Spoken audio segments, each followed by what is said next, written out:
This conference will now be recorded. I'm thrilled with the crowd we have here for this.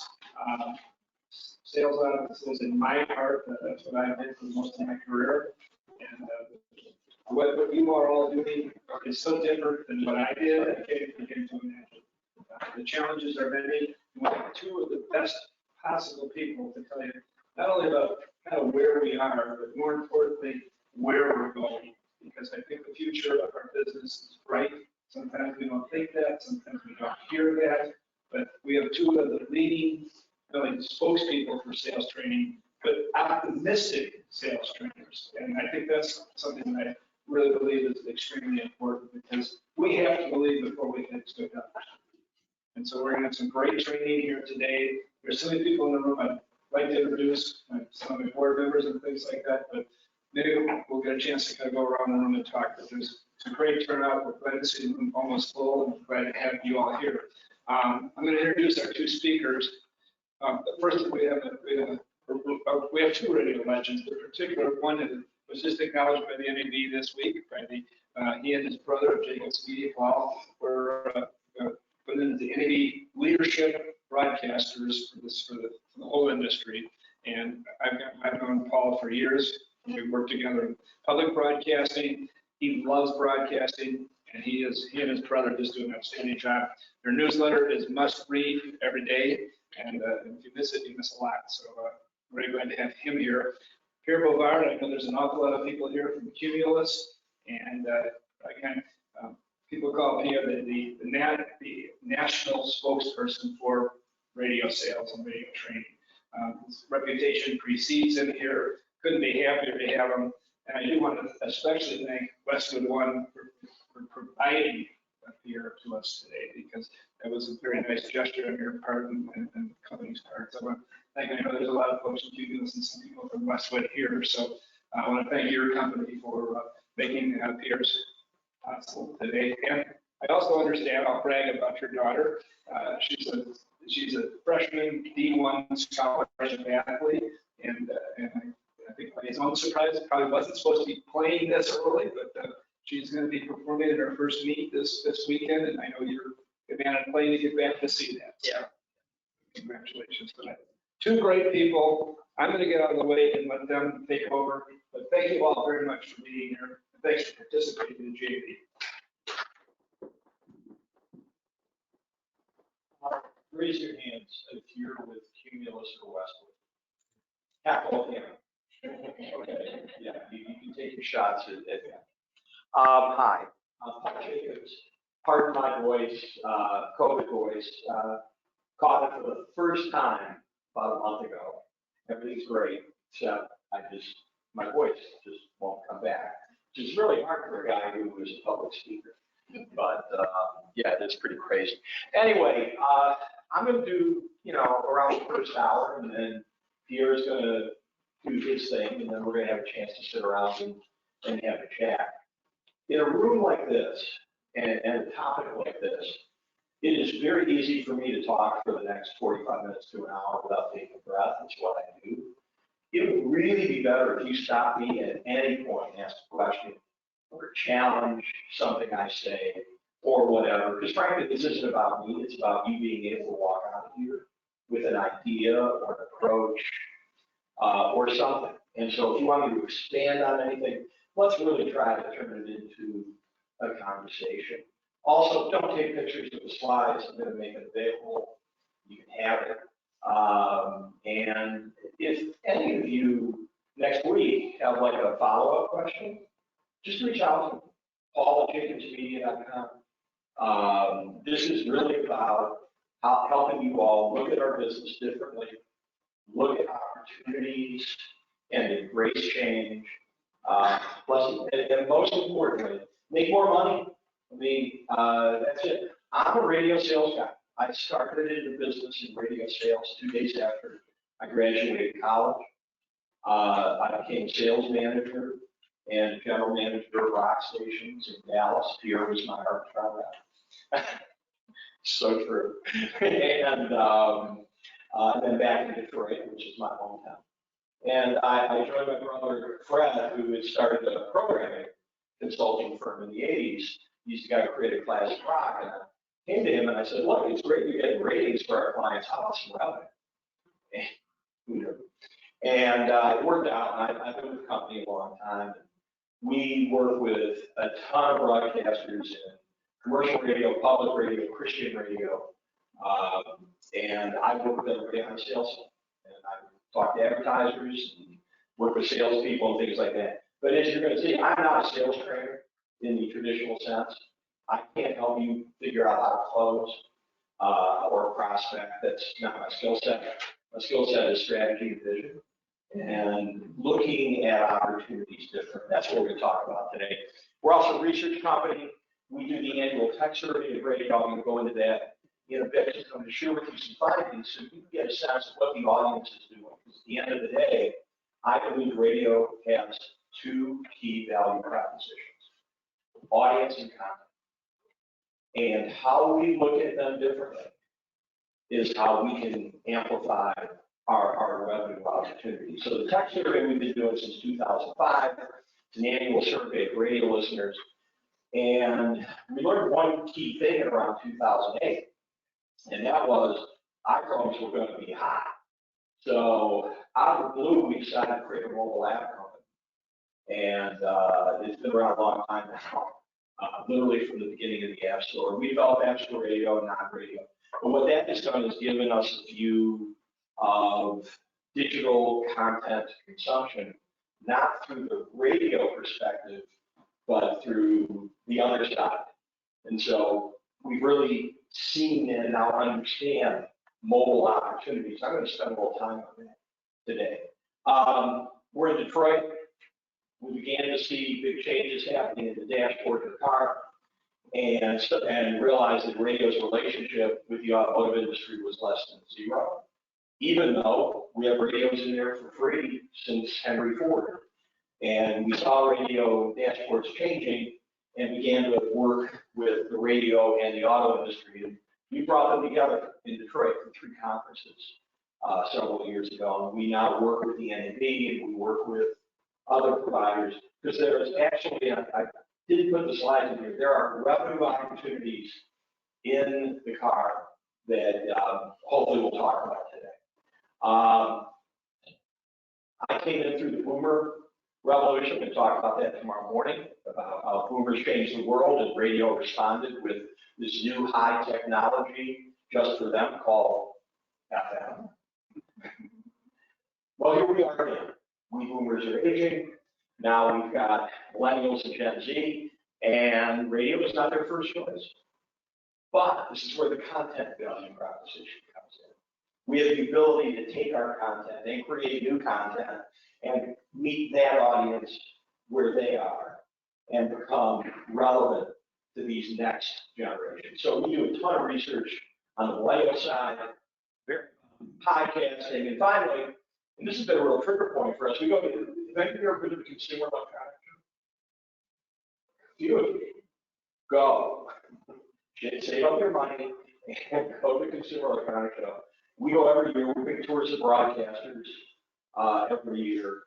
And that is, people go, how do you guys see things, see around corners? And part of it is we go to the Consumer Electronics Show and look around. And you go there enough, you begin to see the future pretty clearly and how radio fits into it. We would not have known what was happening in the dashboard of cars if we go see this.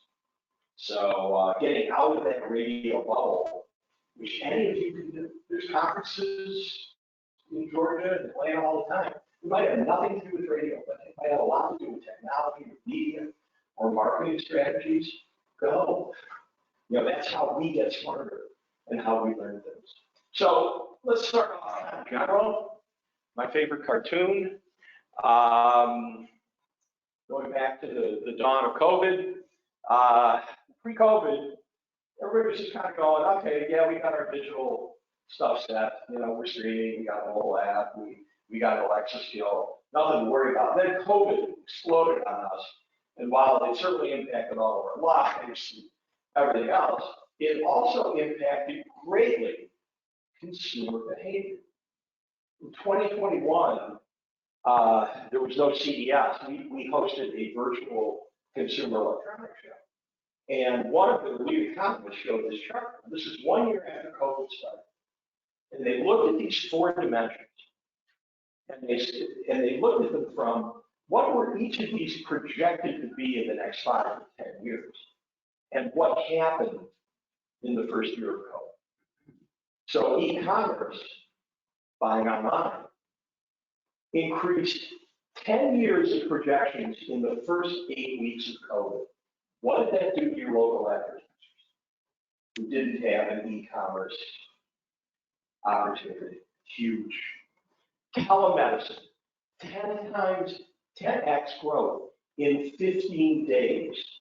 Streaming video, 7 years of projected growth happened in 5 months. And if you ever think the Disney company is stupid, Disney Plus came out 3 months before COVID.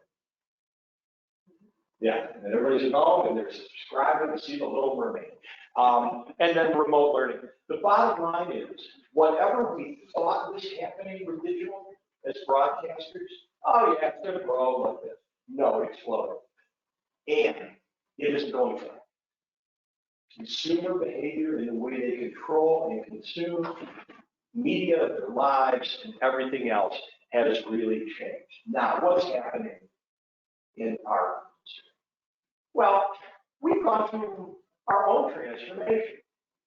Like, what is radio? Well, back in the Stone Age, what radio was the family gathered around the radio set on Sunday night at 8 o'clock to listen to a program that was only broadcast Sunday night at 8 o'clock.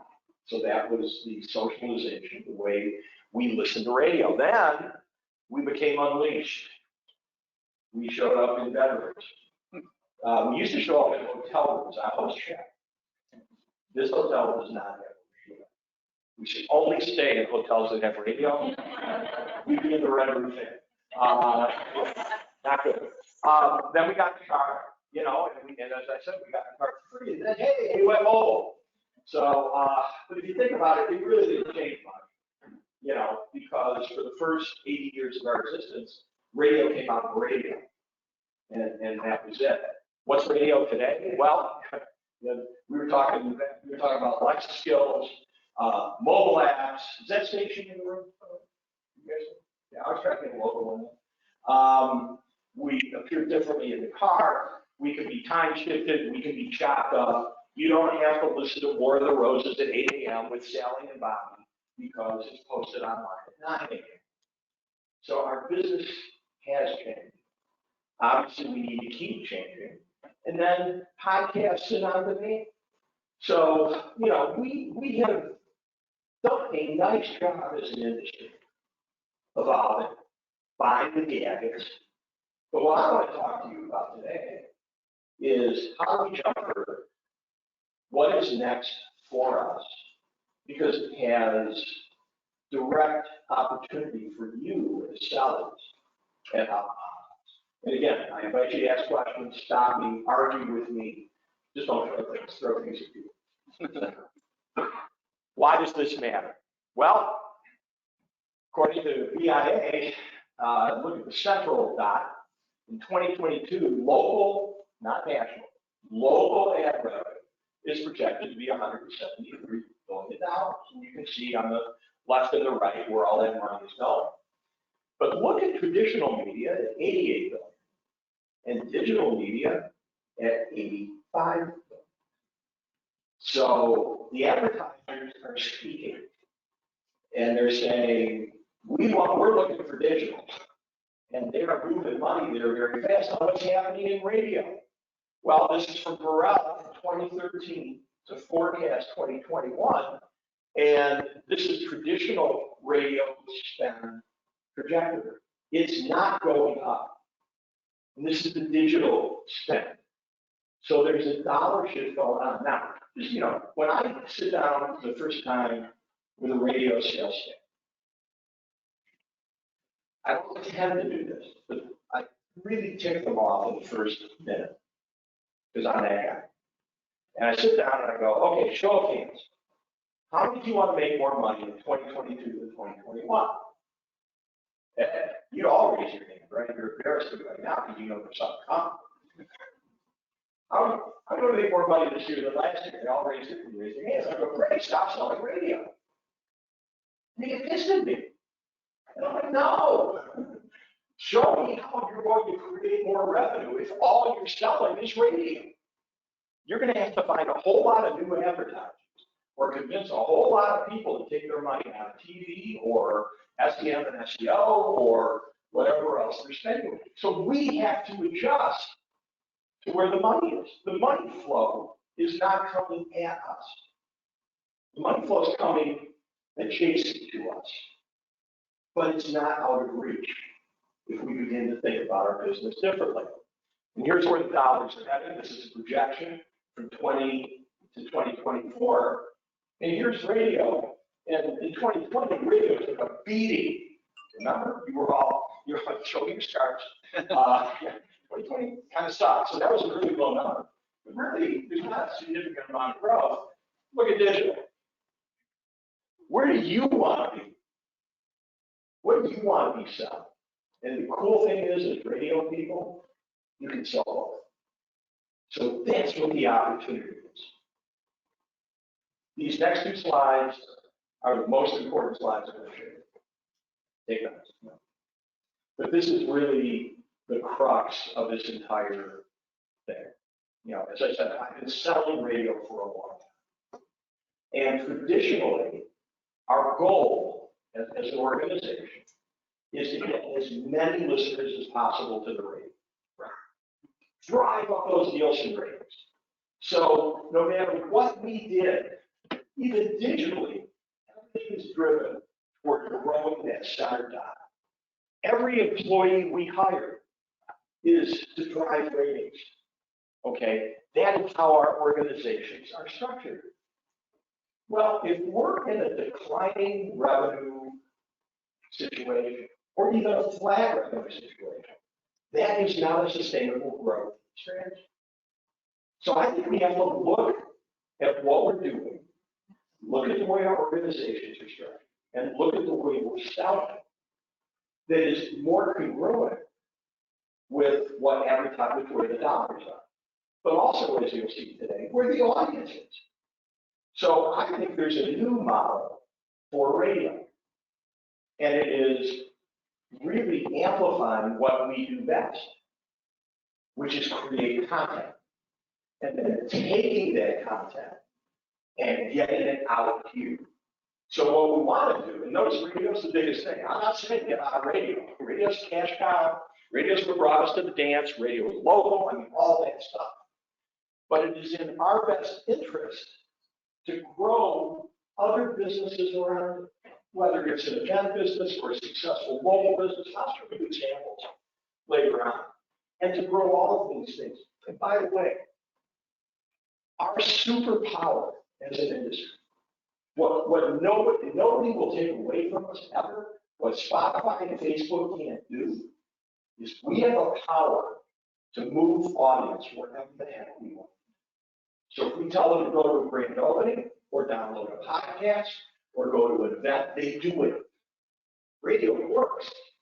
So why can't we take our audience and say, go over here, because you'll find something relevant and cool over here, and then monetize. And then say, go over here. Why can't we create content for people who might not even listen to the radio? Think millennials. But maybe there's something we can create that is relevant to them. A separate piece of content, a newsletter, a separate business. This is what we do great. We understand audience, we understand local, we know how to make content, we know how to distribute it. So that is where our business is going. And it's really gratifying. I mean, a lot of broadcasters have made this shift or are in the process of making this shift. But I think as salespeople, we got to get out of the Nielsen box. Now, I'm not saying cancel Nielsen, but Nielsen isn't the only method that matters anymore. If you're in the radio business, Nielsen is the only method. But if we're in the growth business, then downloads and concert tickets sold and all the clicks and all of those things make the most sense. So, are there any questions about this? Because this is like the whole crux of My thing. Anybody think I'm full of it? Anybody would? Yeah. Go ahead. I guess my question would be, so I'm with you on this. We think so I need to figure out how to produce more and better content. Give me an idea of what is a radio group, small radio group. What, you need 2 or 3 pieces of content. What is the content? Tell me the format on your station. Classic. Okay, so you have listeners who are probably 44, 45 to 70 as your listeners, probably 50 male, female. So they might be thinking about retirement and maybe saving for retirement.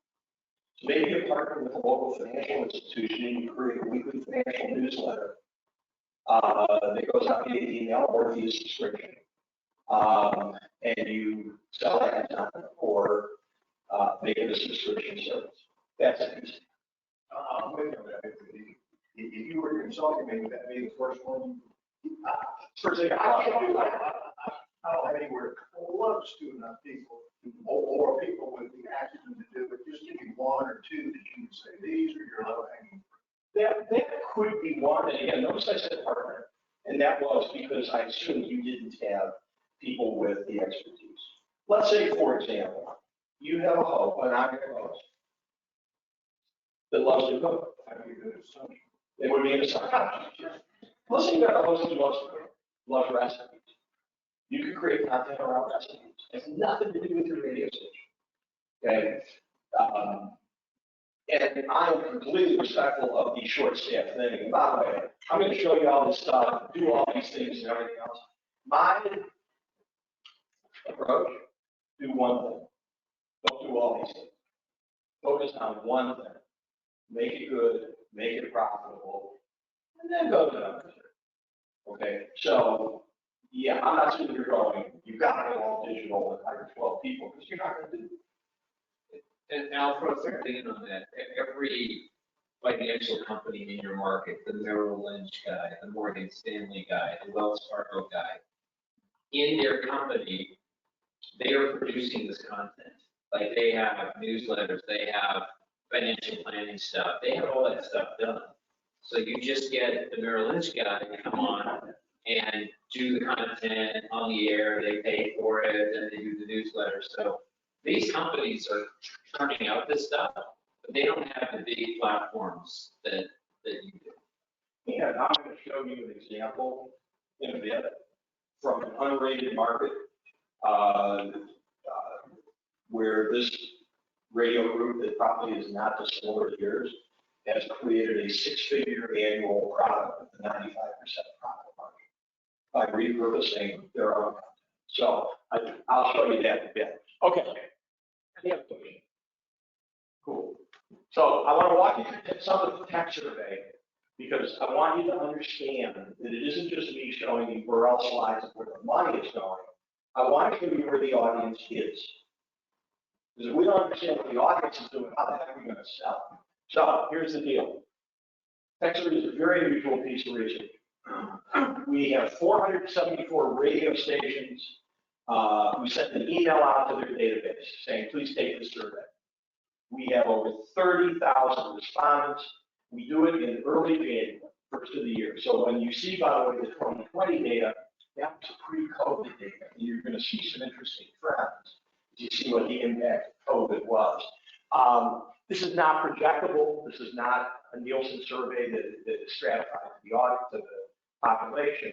But at 30,000 radio listeners, it's a lot. The other thing to remember is these people are database members. So these are the people who drive most of your listening. These are your biggest fans. So if you see something negative, it means something bad. Okay. So, keep that in perspective. These are your biggest fans. So I'm going to walk you through this. Okay. Daily radio listening. So you can kind of see how many hours a day people are listening. But look at this. These are people who listen for an hour or more a day each weekday. And see what's happening? It's like a leaky balloon. Now, are we better than local newspaper? Oh, yeah. Trust me, you're in the right business.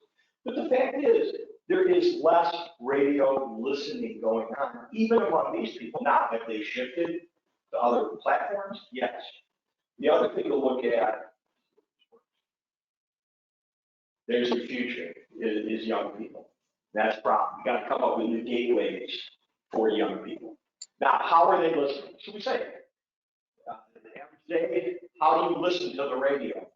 And the blues are listening to traditional radio. So 40% listen to the car, the most important listening location, the rest at home, work, at school, but there's streaming and mobile and things like that. So already today, by the way, this is big market, tiny market, rural, urban, all these radio stations. So this is not, this covers the country. Already today, 35% of the consumption of your radio stations is happening digitally. Okay, so the audience is telling us where they're going. And so you should be with confidence going out and selling your digital channels. You have your own metrics and everything else. But this is what's going on. And by the way, what's the trend? This is traditional. This is digital. We can't stop this. Okay, the audience has said, we're over here now. And so great, let's embrace it. And let's monetize it, and let's make it work. Now, why do they listen to radio? Now, the sellers, we need to know this. So I've broken this chart up into a couple of little chunks. So this is what we are. We are easiest to listen to in the car, and we are free. I have to tell you, you've probably all made a sales call where the client says, oh, everybody's listening to Spotify, or everybody's got satellite radio and all this stuff. Our superpower is we are free. We are accessible. I did a panel at the Worldwide Radio Summit a couple of years ago. Moderated this panel. On the panel was a guy by the name of Chris Westwood. He was the founder of Pandora. And from the day Pandora signed on, Chris was public on, we're going to destroy the commercial radio. And he was a real dick. I mean, he really went down our throat. He's been fired. So he's on my panel. And we met before him, really good guy. But I didn't tell him I was going to ask him. And we sit down and we're in the panel. And I go, what's the one thing you like about it? And he goes, you have something that Pandora will never have. With Pandora, if a consumer wants to use us, they have to download the app. They have to register. They have to input their favorite music. If they want to hear the car, then they got to connect it. And with you guys, you get in the car, you push a button. Let's not ever forget that. Okay? So if somebody throws digital in front of you, you throw this out to them. Why listen? And here it is. It's free. And by the way, this is free is a flat staple thing. And you look at it generation, it gets everybody. So this is a core value to who we are. Okay, back to that chart. Why listen to AM, FM radio? It's what we do. It's DJ shows and hosts, favorite songs and artists, news, local, to be informed in an emergency. None of these things your digital competitors have. We take it for granted. Oh, it's the DJ, he's a pig in the kitchen, and, says coding stuff and kicks off my clients. No, they are the secret sauce. And the other secret sauce is local.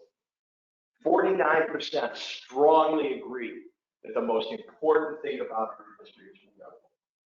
And honestly, as the world continues to progress, that local piece, whether you're on St. Simon's Island or Athens or Atlanta, your ability to connect about what's happening in your market is critically important. And look at this, it's the younger people, and we see this in all our millennial research. We did this millennial study for public radio, and they kept talking about local being so important, which kind of blew us away. And we said, wow. We said, I can find out about Biden or Trump or Putin or COVID anywhere, but I can't find out what to do Friday night anywhere. It's your way in with millennials, or one of the ways. Finally, why listen to radio? It's how we make the audience feel. They're in the habit. They feel a connection. They like to work with the radio on. We keep them company. All these intangibles. When you listen to Spotify, that thing just drums. And then you get bored with it. So as we're selling against other digital platforms, have you ever had anybody throw Spotify in your house? Yeah, like too damn often. Yeah, so this is your pitch. Now, with COVID, all of a sudden people found themselves at home, so we began asking, do you have a working radio at home? Now notice what's going on. It's going down. When we look at youth, it's really low. By the way, we tried to buy a radio at Best Buy. They laughed at you. They're like, radio. And when COVID happened, all these people wound up at home, and if they were radio listeners, they weren't at home. And they didn't have a radio. So what they do, they started streaming. And so look at what happened. All of a sudden, streaming numbers went up. Look at what happened with youth. So our ability to be accessible via Alexa and via mobile was congruent with what happened to people during COVID. Now, how do people feel about our industry? You're probably just going, what the hell is Net Promoter? You've taken this survey question before. And I guarantee you, Sunday, after you check out of this hotel, you're going to get an email from the hotel with the Net Promoter question. And that is, how likely are you willing to recommend this hotel to a friend, family member, or colleague? And it's a 1 to 10 scale or 0 to 10 scale. So what we do with Net Promoter, we ask that about how you feel about the radio station that sent you the survey. And we've been tracking this for 15 years. So we know how people feel about our industry. What we do is we take the 9s and 10s to the promoter, we subtract out the detractors, and we come up with a number. Now, a great number is like 70 or 80. That's usually like Costco or Starbucks or Harvard. Super. The average company is a 10. How does radio do that? Well, we've been doing this since 2005, and you can see it's actually been trending slightly up. And then what happened in 2021 and 2022? You guys served your local communities during COVID better than any other media out there. And they felt it. Radio stepped up in 2021 and 2022, supporting hospitals and cops, and first responders, and feeding families and everything else. And look at that. It got absolutely recognized by your audience. So congratulations to you guys. Then there's this, your hosts. Been asking this a while. I like particular DJ shows or hosts. Look at this. Main reason why they listen. Your host of the secret sauce. And again, look at this. Young. Different than Spotify. That local personality is everything. How has this been trending? Well, here's the trend on personalities. DJ, I like DJ shows and hosts. Here's music. Yeah, embrace those DJs who take out in the kitchen. Okay, they are definitely what makes you absolutely unique. Why? I hate to say it, music's a problem. I can hear the new Taylor Swift on 500 places whenever I want, but I can't hear it introduced by the DJ I met at the bar last night or something like that. So let's understand, what it is we're selling and how we differentiate. Now, the car. People's ability to connect their smartphone to the car continues to go up, which means they are bringing in content. And so now we've got competition in the most important listening location of our industry. And we ask people, are you planning on buying a new car this year? Numbers like 8-9%. We ask those people, what features do you want? Here's the bad news. Again, these are core radio listeners. For the first time, Bluetooth passed FM radio. Yikes.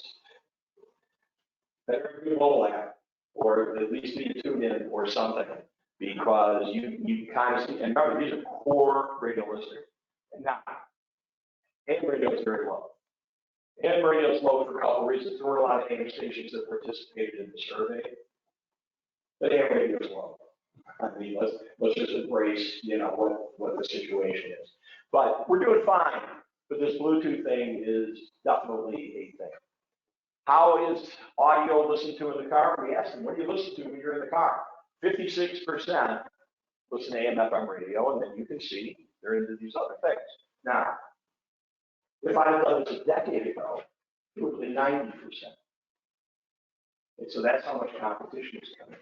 Now, if you have a relatively new car, you've got an entertainment system, you know, piece of glass, screen, the whole thing. What happens to you and your listening if you have one of those cars? That 56% goes to 47%. And Sirius XM explodes because they gave you a free 90-day or 6-month thing. So we've got to be competitive in the car, just in the way we look. It's a whole other discussion, but it's really important that we invest the time in our metadata and in the way we are presented in the car to look as good as we can. Yeah. Sorry, Yeah. on Sirius XM, which I've never had. Good.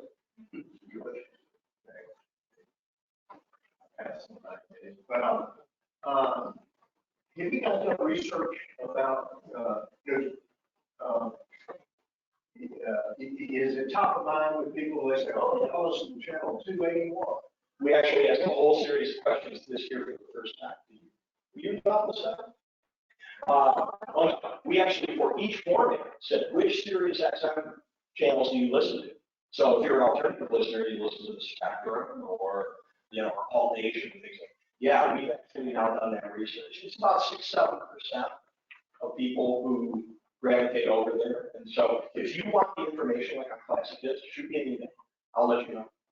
That's our stuff. Oh, your Yeah, stuff. I have shared here stuff.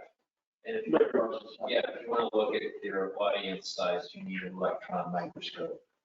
Yeah.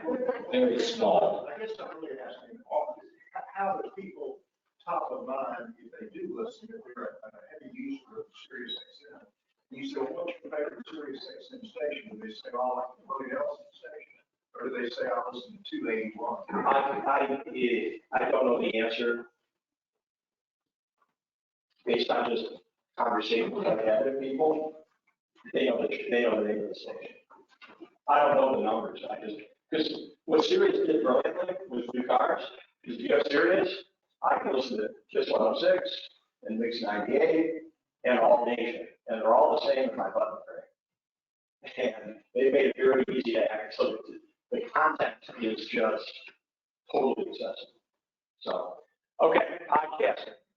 So we read about how hot podcasting is, and we think it's cooled off. I mean, it's important and it's established, but let's understand what's going on. Percent who listen to weekly podcasts, you can see what's happened here. It's not exactly on fire, but amongst young people, it's definitely a gateway drug, okay? It's something we should be looking at. But then we ask you listening to more or less the same podcast than you were a year ago, look at what's happening. So it's growing, but in terms of intensity, it's slowing. So we look at podcasts as a niche, an important niche, but it has a ceiling. And we're not seeing that ceiling going up. People who are listening to podcasts are listening to podcasts. And it's just kind of bouncing along now. So that's what's going on with podcasts. Now, something that's important to know is that for those people who listen to podcasts, they listen to a lot less radio. So if you decide to produce podcasts, understand the laws of physics. There's 24 hours in a day in 2 years, okay? You can only listen to so much content. So if people's listening to a podcast and not listening to you, but again, if it's on your platform and you're moving audience over there or you're gaining audience there, I'm not saying not to do it, you just need to understand what you're getting into and the impact. But you can't stop it, so you might as well create a great podcast. Smart speakers, Alexa, Google. I'll tell you, when they first came out, we're looking at this going, oh my goodness, we haven't seen growth like that since the iPhone. Now, the past 2 years, it's kind of stopped. Why is that? Well, what we hear in our focus groups is the main reason why people don't want a smart speaker in their home is It's listening. it's listening to you. Thank you very much. Know your audience. Absolutely. So, and we think that is an emotional ceiling that it's going to be impossible for them to break. But I will tell you, it's listening to you. Your smart TV is listening to you. So, you know, we know that it's much more direct with a smart speaker, but the fact is, you're being listened to. So, just so you know. Who's winning the game? Alexa. I mean, if you're going to create a skill, it's all about that. And we don't see a whole lot of movement really anywhere else. What is really happening is growth has stalled, but people who have one now have two, or three, or four. So, you know, that's really what's going on. And how many do you have? 5. I did. You want to admit that on the microphone? Everybody go ahead. There you go. See? Can I tell you the best part? What's the best part? I live in an 800 square foot apartment. So it's listening to you.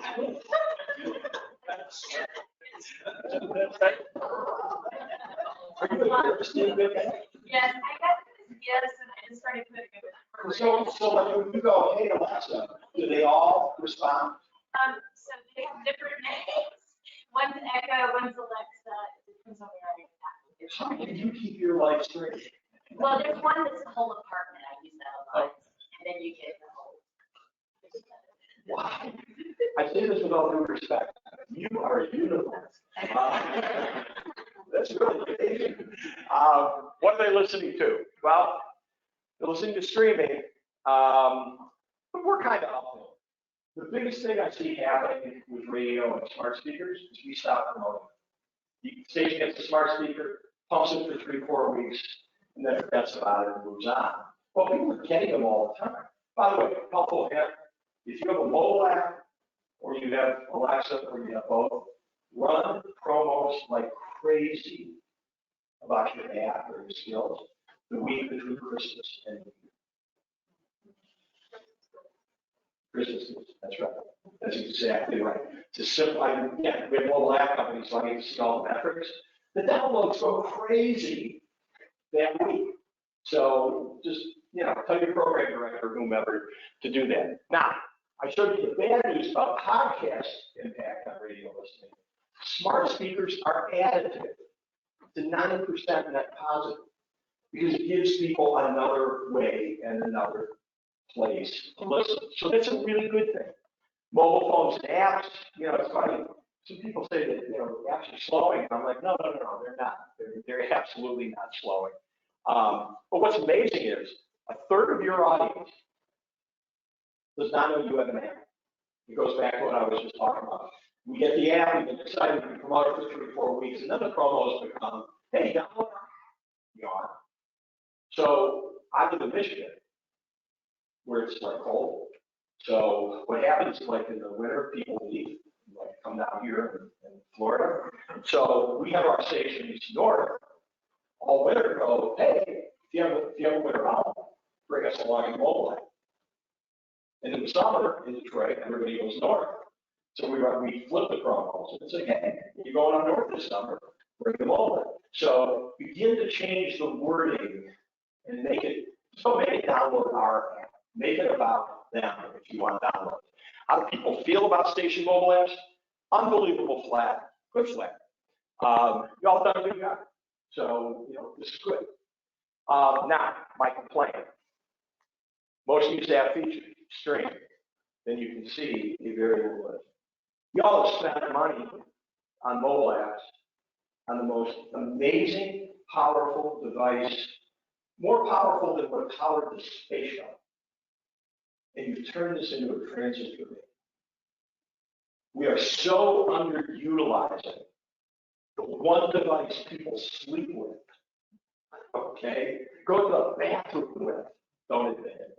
But the fact is, we have so much more opportunity. Again, I'm going to show you examples that can be converted into revenue. But we need to start understanding what the audience is doing and how we can take advantage of it. So let's segue and finish with a whole variety of new digital revenue models that are kind of on that platform that we talk about. So now I can give form to what we talk about. And the first one we're going to talk about is the one I told you about. So the market is a market you've never heard of because it's not a market. It's called Southwest Michigan. There is no local newspaper. There is no local television. Midwest Family Broadcasting owns 7 radio stations, and that is pretty much the media in this market. Cable comes out of Grand Rapids and South Bend. They have an AM news radio station called WSJM. And the GM, the market manager, is one of the brightest people I know. I love this guy, innovative. And before we started working with him, he said, there is no local news in this market outside of my radio station. And, you know, what if we were to create an app called the Town Crier Wire, not branded to my radio station, a completely standalone entity. Now, they promote it on their stations because, again, our superpower is we can move audience. And they take their written content and their recorded content and they repackage it on the Town Crier Wire app. This thing generates over $100,000 a year in this nothing market at a 95% profit. I'll stop there. But that's what I'm talking about, how if we can think about content differently and put it into a different use case in a different dimension, there is revenue opportunities if we know what our market wants. He also has a business guy named Pat Moody, so they created Moody on the Market app. So this is a financial app, and Peter, you didn't know this, but he has content coming from the local bank, okay, that is coming into this app, and it is another revenue generator. So again, it has nothing to do with the radio stations, but yet it has everything to do with the radio stations. But he has created new content products for an audience that may or may not listen to WSJM and AM. And he's killing it. So there's one. This is being done by Hubbard, a great family-owned company. They're a big market. But they put their toe into podcasting, and they still do some podcasts. Podcasting, by the way, is really hard. You come up with a hit, great podcast, is in some ways lightning in the barrel. Lightning in the barrel. It's really hard. So they decided to aggregate, to go local, and to aggregate all of the podcasts from their market into one app. And so this is called PodBC. They have one for the state of Minnesota called PodMN. And they're carrying their competition. I mean, WMAL is a competitor of theirs, okay? But guess what? They're making money. So that's what they've done. Now, so for example, we're working with a lot of local public radio stations. Public radio audience tends to be old, white, whatever. They really want to diversify. But you can't diversify it on the air because the on-air content is really appealing to old and white. So we are creating podcast platforms to empower other aspects of the local communities. We're going out into the African American, Latino, Somali communities. We're teaching them how to do podcasts, and then we're putting them on our podcast platform. So we're educating new communities who don't even know where we are. And then we're giving them we're letting them use our studios. Okay. So again, even in a smaller market, you have studios. An example I did, you all have assets called studios. So, you know, about 30 years ago, McDonald's, I don't know if you know this, 30 years ago, McDonald's used to open at 11:30 a.m. That's when the Big Macs and French fries went out. And there was a McDonald's franchisee somewhere in Indiana who went to corporate in Illinois, and he goes, you know, I paid for this grill. I got to build it in a mortgage, and I'm only open like 14 hours a day. I want to start serving breakfast.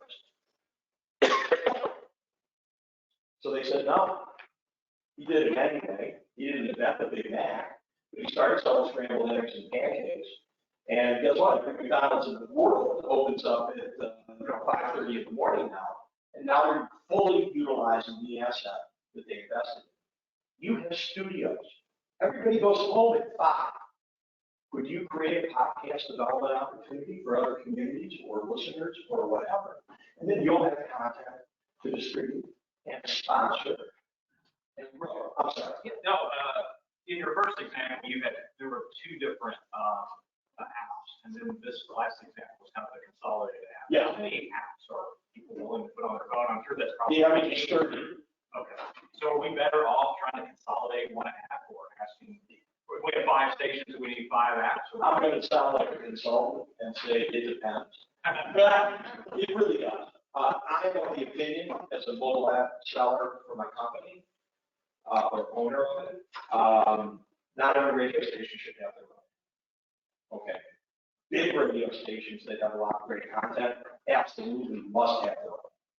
But, you know, mix FM that is voice track 24 hours a day, no.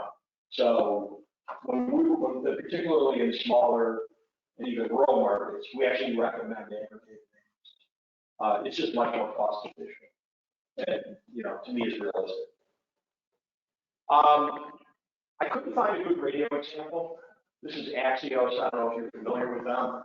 If you're in Atlanta, you should be very scared of them.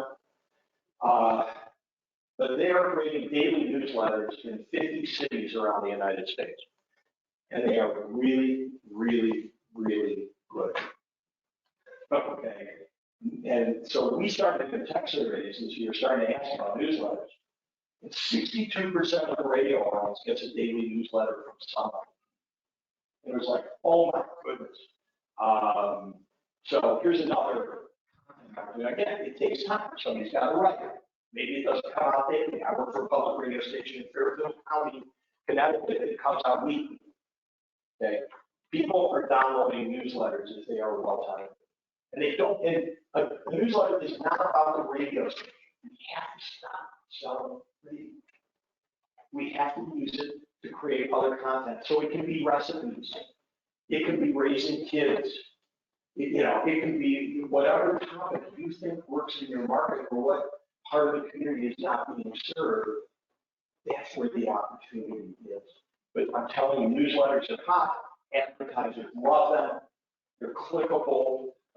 They're reliable. I mean, it's just, if you're going to do anything, the least expensive thing to start doing, besides the email database, is a newsletter. This is a little more sophisticated. This is actually covered in Cincinnati. When Groupon came out, they looked at it and said, yeah, terrible. So they created their own. They made a fortune on this platform. And I mean, you all know the coupon game, the 2-for-1s and things like that. They control their own product, and they're making a ton of money. High school sports, how many of you are carrying high school sports radio? Bunch of you. How many of you do high school sports streaming video? 2 of it and 3 of you. Okay. I got to tell you, it is, I mean, I love high school sports as a radio sales guy. It's popular, it's awesome, and it's inexpensive to produce. And now these video groups that are out there that provide, video in a box, literally, with great graphics. And, I mean, it doesn't look as good as Fox Sports or Monday Night Football, but it looks pretty darn good for high school. So this is another thing on the platform. Certainly early focus, but there are sponsors laying in wait to attach to us. Here's a big trend in the mobile app business. And if you think about your own mobile experience, you ask how many people download. The number 1 category of downloaded apps is social media. Number 2 is games. And number 3 is guides. What's a guide? Yelp, Open Table, things like that. It really ticks me off that if I live in Athens, Georgia, and I want to find a restaurant, I go to Yelp. Why aren't I going to a local Athens source? Why aren't I going to a local Athens radio station that knows the community, that can monetize this thing? And so what's happening, I'm telling you, the big growth area is guides. So this is Eau Claire, Wisconsin. They actually created their own app called Around the 715. And it's restaurants and events, things to do with the family. This is context, okay? And they charge for it. This is Rockford, Illinois, the Rock River Current, which is a combination of news and information and events happening around the Virginia metropolis of Rockford, Illinois. This is I'm not talking Atlantic here, okay? This is Mendocino, California. They plus up their big advertisers to appear in their guide, which is in their mobile app. I'm not saying buy a new mobile app, have it added to your existing mobile. You go on there, hey, you want to know what to do Friday night? Where to go to dinner, where to shop, what events to go to, go to our mobile app. And what these guys do, this is a husband and wife radio station in Mendocino, California. And they charge their advertisers an extra $15 a week to appear in their guide. And it's a win-win. They're generating passive revenue. It just kind of comes in. And then they're serving their community and they're serving their listeners. That's the way to think about what it is we do. Content guides. So, look, if you're a rock radio station, you can have a bar guide. If you're an adult contemporary radio station, you could have a mom's guide. Things to do, where to take your kids this week. Isn't that what we do? So why are we just doing it on the radio? We have that content. We have access to these companies. We have the ability to sell and monetize it. Why are we taking that content and moving it over to our mobile app and make our mobile app more than a transistor radio? So that's how I see mobile. This is one of the most brilliant, audacious examples I've ever seen in radio. And probably none of you can do this, but maybe you can, because you know your local market. So, a broadcaster by the name of Craig Carnes started buying up radio stations, sports radio stations in Wisconsin. So, a good karma broadcaster. He's a New Yorker.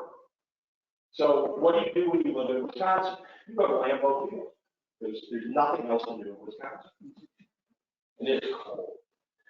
So he goes to Lambeau Field and he notices the Lambeau Field's in a neighborhood. As awesome as it looks, it is in a neighborhood. And he sees next to the parking lot 3 houses. He buys them.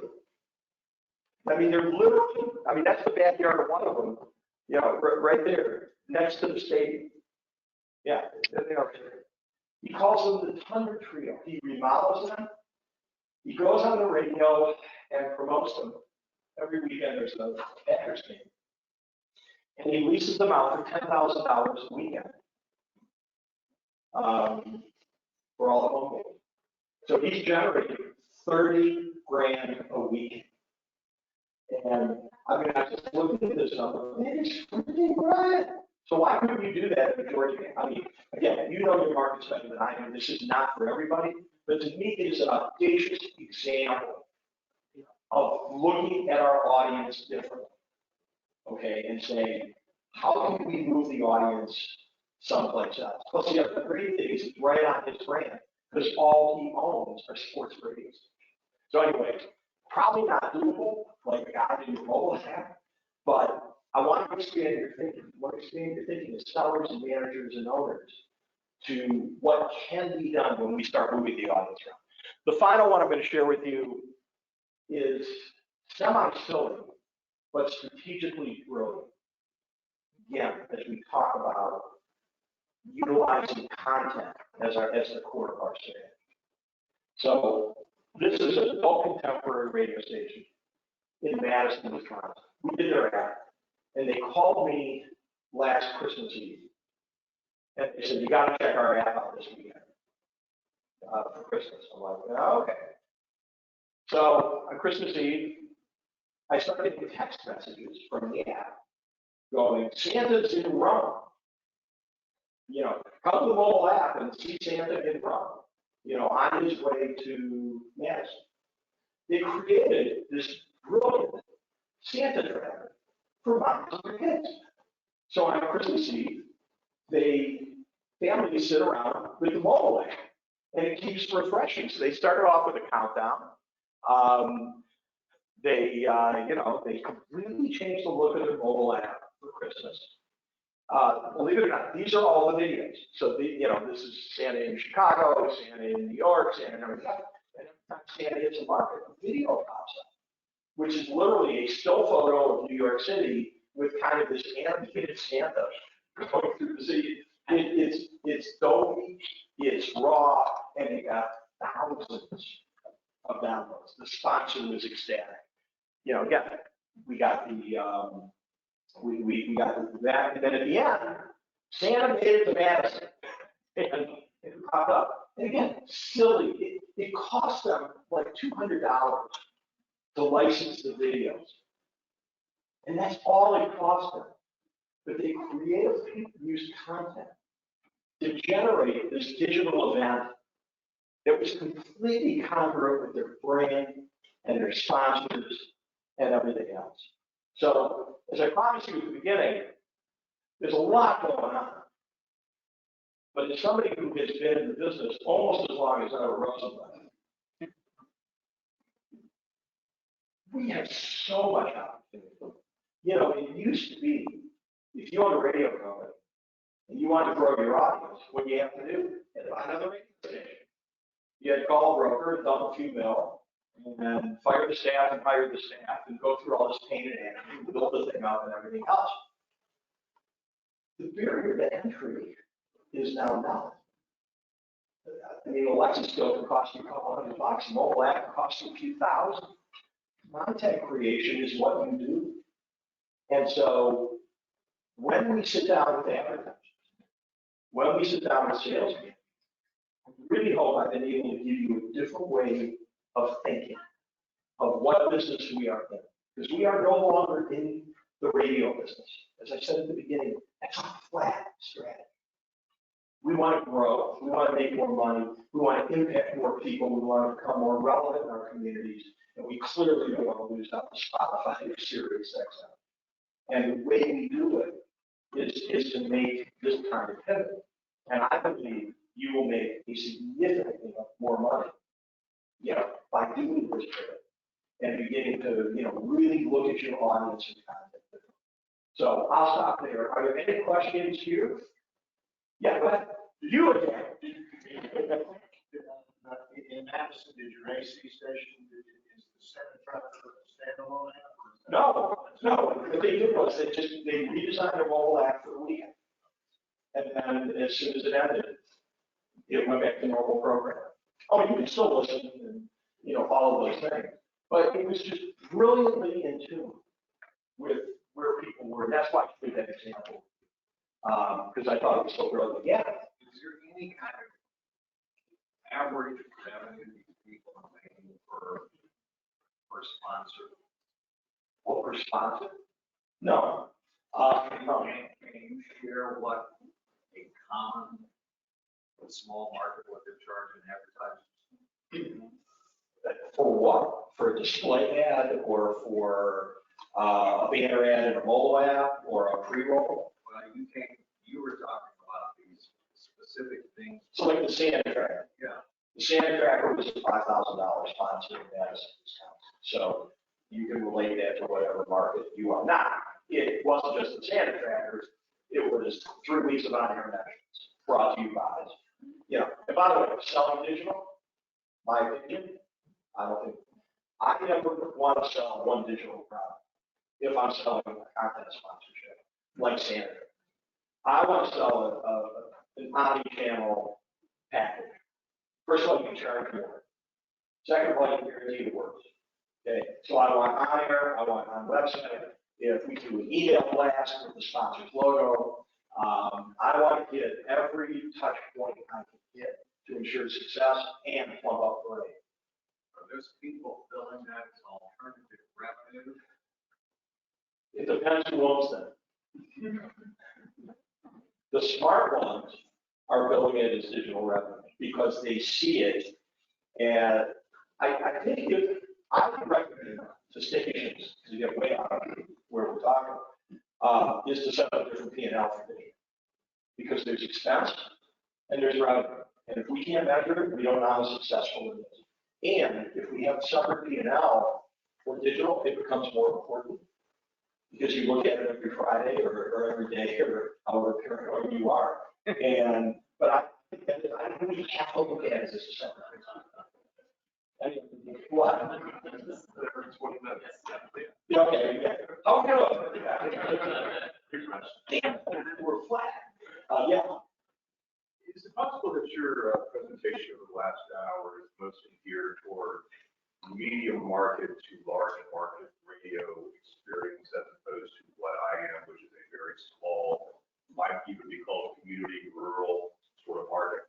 My experience is very different than what you've been presenting, which is I can't get enough salespeople to sell the terrestrial radio that we have. And the idea that I would shift any of that focus onto an app is interesting, but it's certainly not meat and potatoes of what I'm doing. So I'm just wondering if your data is sort of geared toward people that live and die off agency buys and media, third party sort of buyers. Kind of no, sort of yes. There's no question. Now, a lot of examples I just shared with you are medium down to small market. I really, outside of Cincinnati, purposely, you notice there's no LA, New York, Chicago. And You're talking about Grand Rapids. I mean, yeah, the that's problem a is city compared to the salespeople thing is a much, the staff marketing is a much different conversation because I think it's societal at this point, societal and cultural. There's other forces we can't control.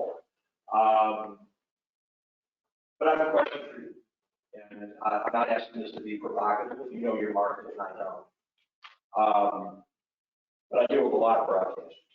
A lot of broadcasters have trouble hiring, and I'm working with like State Broadcast Association on recruiting and training young people in college. So I'm very deep into that world. Is it possible that you're having trouble finding salespeople because you're hiring them to sell radio? When, especially when we talk about young people, they are less oriented to radio and maybe a little more oriented to digital. And I don't think it's a small versus large market thing. And I'm just asking. I don't know the answer. in my area, there are by definition no young. That I really can't help. Yeah, you have an uber unique issue. But the thing is, you make a great point because the fact is, when we sit down with our clients and we recruit, we're changing job descriptions. Okay, radio stations, not yours, but a lot of radio stations do video, social media, mobile, even if they're small. And so we're suggesting they reposition what they are to new employees because frankly, that's what you are now. So, just as a position. Okay, let's take, Sorry. Back to his question about SiriusXM, I wanted to I think radio can learn from SiriusXM. I love SiriusXM, and I think he's asked. So what they've done is they've figured out how to format what people want, and so for me, like, everybody I know listens to Outlaw Country or Blues Roadhouse. There's not a radio station that has that. So the only station I've seen in Georgia that's kind of looked at the landscape and seeing, who's going to shows, who's going to live music, and what kind of music is the Creek, and they created like this really awesome Americana radio station. There's one in Knoxville that's at BDX and stuff like that. Outside of that, I've seen at least in Georgia, and I worked for Curtis Media Group in North Carolina as well, and it's kind of corporate radio, classic hits, top 40 country, and nobody listens to that. It's like, I'm late 30s. All my friends listen to Outlaw Country or podcasts on Spotify. So I love SiriusXM Radio. I think they've done a great job in ways. So without getting into a mud wrestling match, the difference in business models empowers them to appeal to hundreds of very, very small groups of people, which empowers them to be creative. And because their scorecard is subscription, right? That's the only scorecard they have. And you'll pay $9.95 a month or whatever you negotiate with those people. And you probably listen to 8 channels, even though there's 400, I'm guessing. So their scorecard is subscription. They're making you happy with 8 little niche channels. And I realize how our country is more than niche. Curtis Media Group, or wherever you're working now, can't afford it because of our scorecard to do that, because they have one channel that is totally dependent on length of listening and number of listeners. So they've got to go as wide, land, in your words,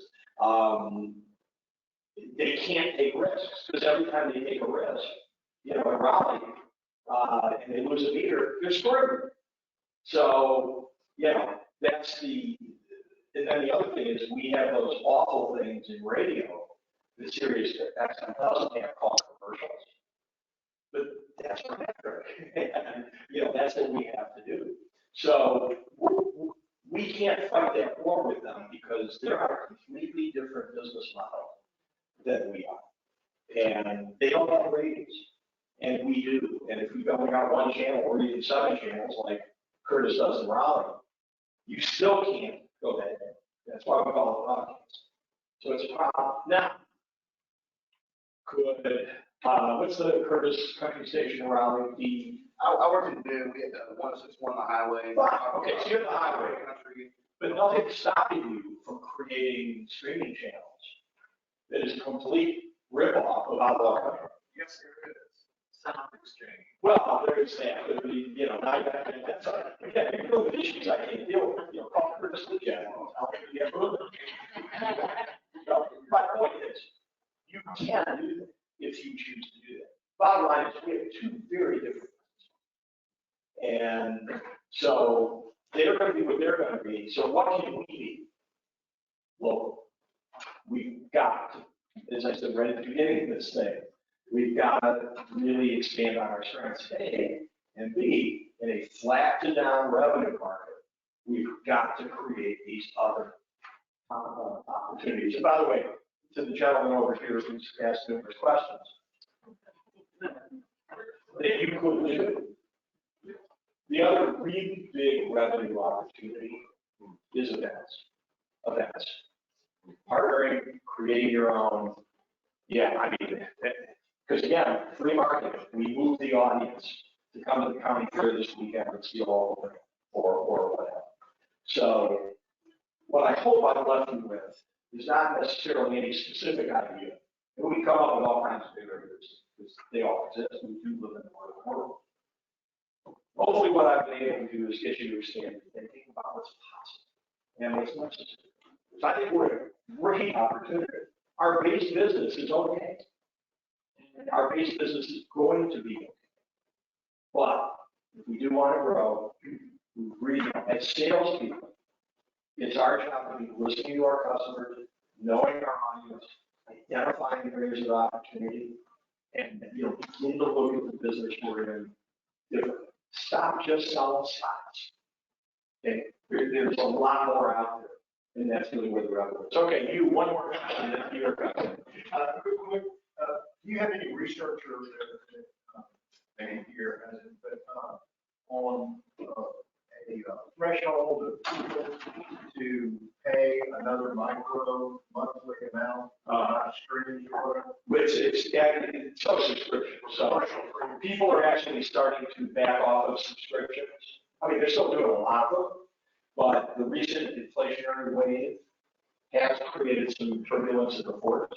The other thing is that if you have 6 or 7 streaming subscriptions, like video streaming subscriptions, you've kind of seen it all. I mean, and again, you've only got so much time. So it's kind of impressive. I mean, CNN killing CNN Plus was kind of an interesting moment, wasn't it? I think it was more than their own corporate failure that corporate gains that led to. So, but we're starting to see it wane a little bit. For radio, I'm not a major fan of subscription. I just don't think that's what our audience comes to us for. If you can figure it out, look, the most successful example of my platform, and I'll end here. Okay. And you're ready, in small markets, your head's going to explode when I say this, but I want you to think of it as an example, not as something you should do. The single most unbelievable example of creating content on the platform is the New York Times. So the New York Times went digital about a decade ago, and at that point, that meant subscribe to the New York Times and read the stories on your iPad and your iPhone. Okay, that's a nice model. It's kind of like radio streaming and cell phone demand. Then they looked at the readership. They said, what else are they into? And they found two things that were amazing, because they already had the content. Recipes and crossword puzzles. So the first thing they did was they created a subscription model to recipes. They got 120 years of recipes in their vault. Sometimes already done. All they had to do for the old ones is add microwave, okay, and take new pictures. They created a monthly subscription service for recipes that generates $40 million a year in revenue. And the other thing was crossword puzzles. Well, there's crossword puzzles 6 days a week, 7 days a week in the New York Times. So it's not hard to create the name. So they created a crossword puzzle app. And then what did they do last year? What did they buy? Wordle. How many of you play Wordle or spelling bee? Thank you very much. Another $40 million in subscription. And all they're doing is moving their audience across the planet. Now, again, it's New York Times. You know, they're kind of at the top of the pyramid. I get that. Let's learn from that. Okay, let's figure out, Salem, a prayer act, a daily devotional. I mean, where do you want to go? I mean, kind of race this out. So, anyway, we'll stop there. Pierre's got a few things to say. Let's take 5-minute break, change computers. Thank you all very much. I appreciate it.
All right, let's get moving. You whistle? No.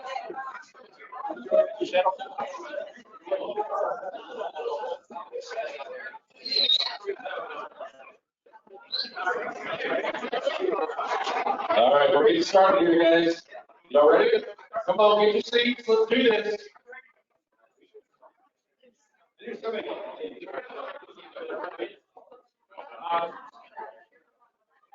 We did have several people asking, so after this next break, we will have some topics on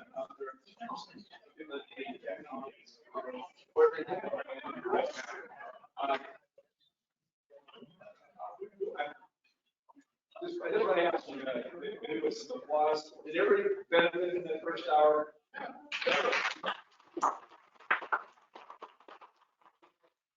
When you throw a party, there's people coming in this case, when you throw a party, it's going to see the people come back, and so I think it's really great. We have two of the best people in the country we could possibly have, and Paul, I want to thank you, and now we're turning it over to Pierre, and Pierre just is a legend in our business. Most people have worked with him, and we're very pleased to have you here today. Thank you. Thank you both, and thank you all for being here. Thank you for being so attentive and asking great questions. Well, thank you. Good morning. So can we just quickly shout out the markets, you guys? So I know Atlanta's here in the house. I got Columbus. Correct. Columbus. What other markets do we have here? Brunswick? Brunswick. Athens. Isn't Brunswick famous for something like Brunswick? What, I'm sorry. Athens. All Northwest Georgia. Okay. Albany. Albany. Do we cover all the markets? Northern Georgia, the tri-state area.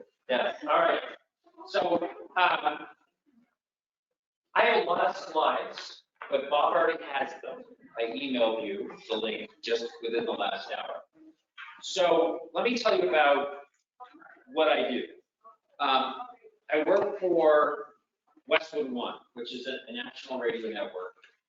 And what I do 99% of the time is I'm talking to advertisers who aren't using radio. And I'm trying to get them into audio and get them into radio.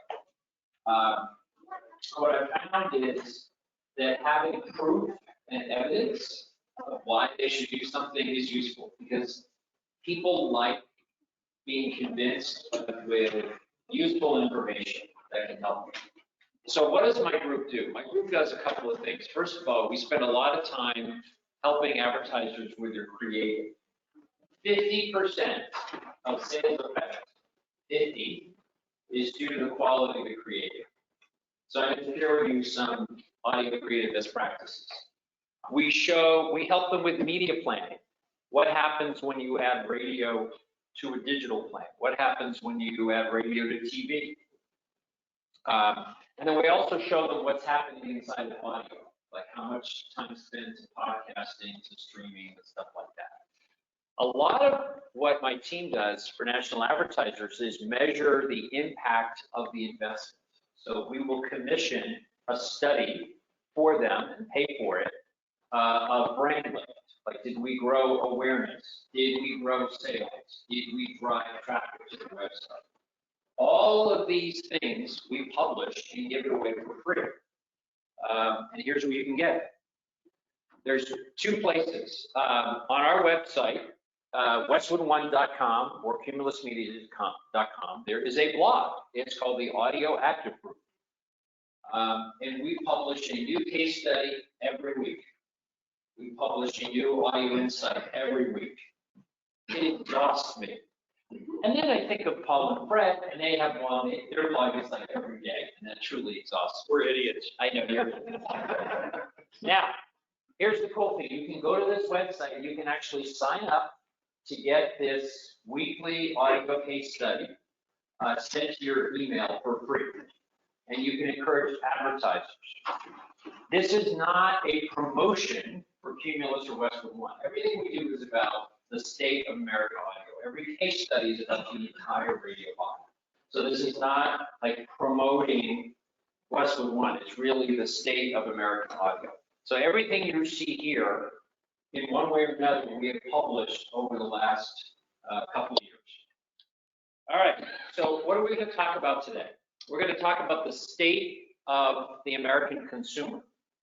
Sometimes you talk to advertisers and they say, well, I'm still working at home. And therefore, everyone is working at home and nobody's listening to the radio because everybody's still at home. So we'll look at some of the proof to that or not. We're also going to look at why does radio and digital ads work so well together? How does one help the other? There's a lot of cool new studies on that. How does radio elevate the media plan? You've got a client, they're on TV, they're doing digital, but what if they put radio into the plan? What would happen? What happens? Good things happen. For local direct accounts, there are 4 campaigns that you can run. Light, very light, medium, and heavy. And we'll take you through how to calculate those and how they work and how they reach different portions of your audience. We're going to talk about creative. I mentioned audio creative best practices. And just 2 days ago in New York, there was an announcement from Xperi about something called DTS Auto Stage, which is very cool. It's about the connected car, and it's about soon coming to your market is going to be audience data on your radio stations coming from connected cars, no matter how big or how small your market. So this is really cool, and we'll give you a preview of that. And like Paul said, if you have questions, jump in. And again, the slides Bob has, so if you miss a slide or two. So, are Americans going back to work? Are Americans going back to work? Nielsen has been doing a national study every quarter asking a very simple question. If you used to commute to work, what are you doing now? Well, you can see the dark blue bar is working out of the home. Back in April of 2020, a lot of Americans were at home. But look at how quickly that changed. And by the end of 2020, 76% of workers were back to commuting. And as of this spring, 86%. So the vast majority of Americans are now back to work. Witness the traffic. Like, my wife is in OBGYN in New York. She was like, Brian, she's look at me, I'm driving to the city, it's not a big deal, it's 45 minutes. Post Labor Day, she was like, oh my God, it was 2 hours. Kill me now. And she's back on the train. So, and in fact, NBC Nightly News just last week, major traffic has returned and Americans are furious. And I'm like, woo, great. We love your misery. But here's the interesting thing. Perception and reality. Advertisers like to personalize their media habits. Well, I do this, so therefore everyone in America must do what I do. And one of the first lessons of media is you have to take the me out of media. Take the me out of media. Don't take your personal worldview and project it upon America, because usually it's not in sync. So we asked 300 national marketers and media agencies this past April, what are you doing? Are you commuting back to work? Only 63% said they were. Remember, 86% of America is already back to work. So they're like, well, I'm not commuting, so no one else must be commuting. Well, this is perception reality. So advertisers do not represent America, especially if they live in big cities. So this is why we like to show the hard data of actually what's going on in America versus among advertisers and agencies. All right, let's talk about Nielsen. Every year, twice a year, Nielsen does a study called Nielsen Nationwide. Audience from every county and every city gets rolled up and aggregated. And we wanted to know, have we retained our audience since pre-pandemic? So we looked at spring 2019 and wanted to see what percent of our weekly cum have we retained since spring 2019, and the answer is, survey said, 98%. So 98% of all the listeners we had 3 years ago, we still have. So this notion that, like, oh my God, a pandemic, radio, and oh my God, untrue. Let's take a look at the Portable People Meter, the top 48 markets. This is what happened to my wife. Back to work, back to school, post Labor Day, a 10% increase. This is an index versus March of 2020. So a huge surge in morning drive listening this past September as people getting back to work. In the top 48 markets, the Portable People Meter markets, radio has retained 97% of its pre-pandemic cum. In the diary markets, medium and smaller markets, COVID had no impact. COVID was a major market thing. It hit in big cities, it impacted big cities. In medium and smaller markets, there was barely any dip. Teeny bit of dip in reach, but ever since then, like, this is indexing versus first quarter of 2020. So very little going on. All right, let's talk about how Americans listen to audio. Edison Research has been running for 7 years a study called Share of Europe. It's the state of American audio. What it's doing is measuring anything you can hear. Satellite radio, streaming, you know, on your cable system, those funny radio stations in the high numbers that just play music with no commercials, music choice, they measure that. Your personal music collection, your CDs, your albums, anything you can hear, they measure.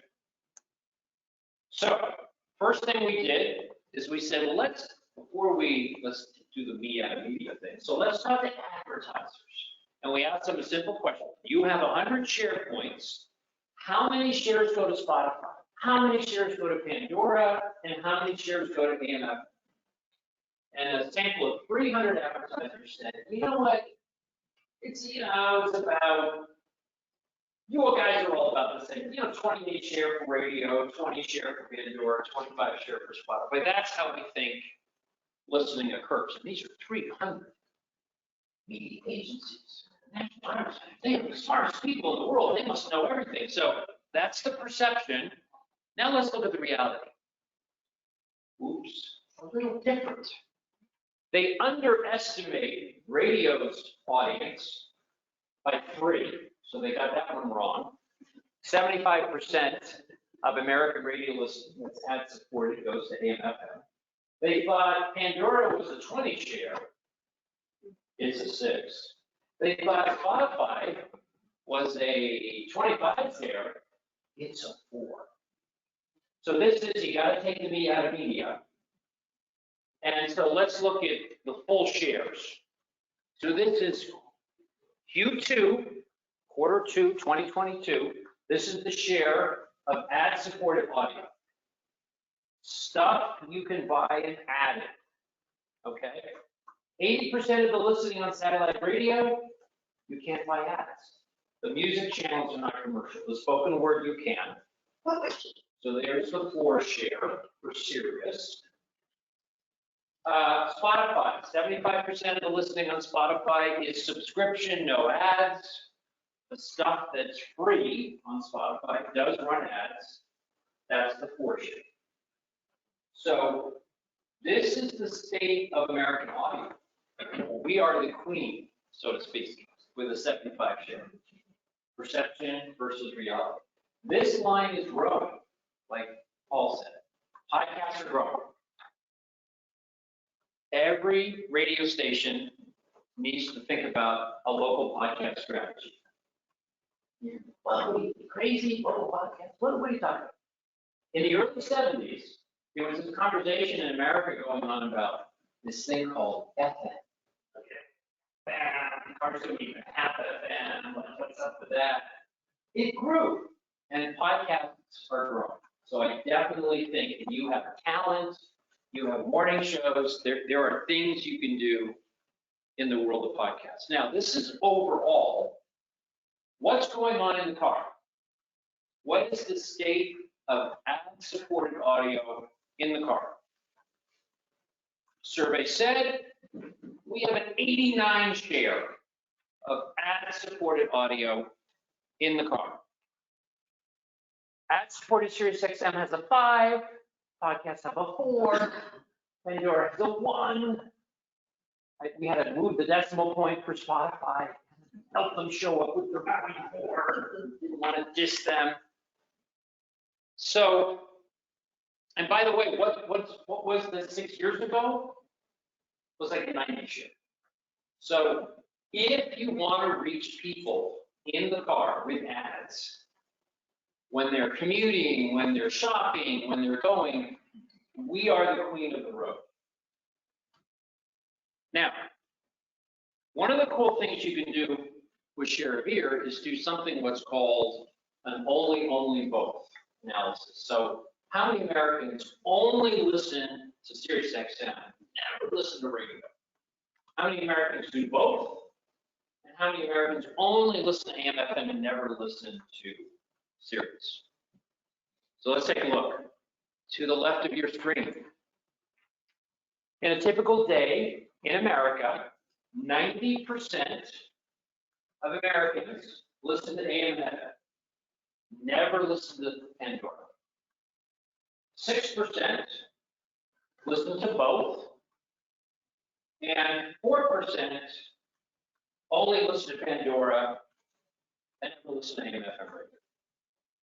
So if you have an advertiser like, yeah, I'm doing my audio, yeah, I'm in Pandora. It's like, okay.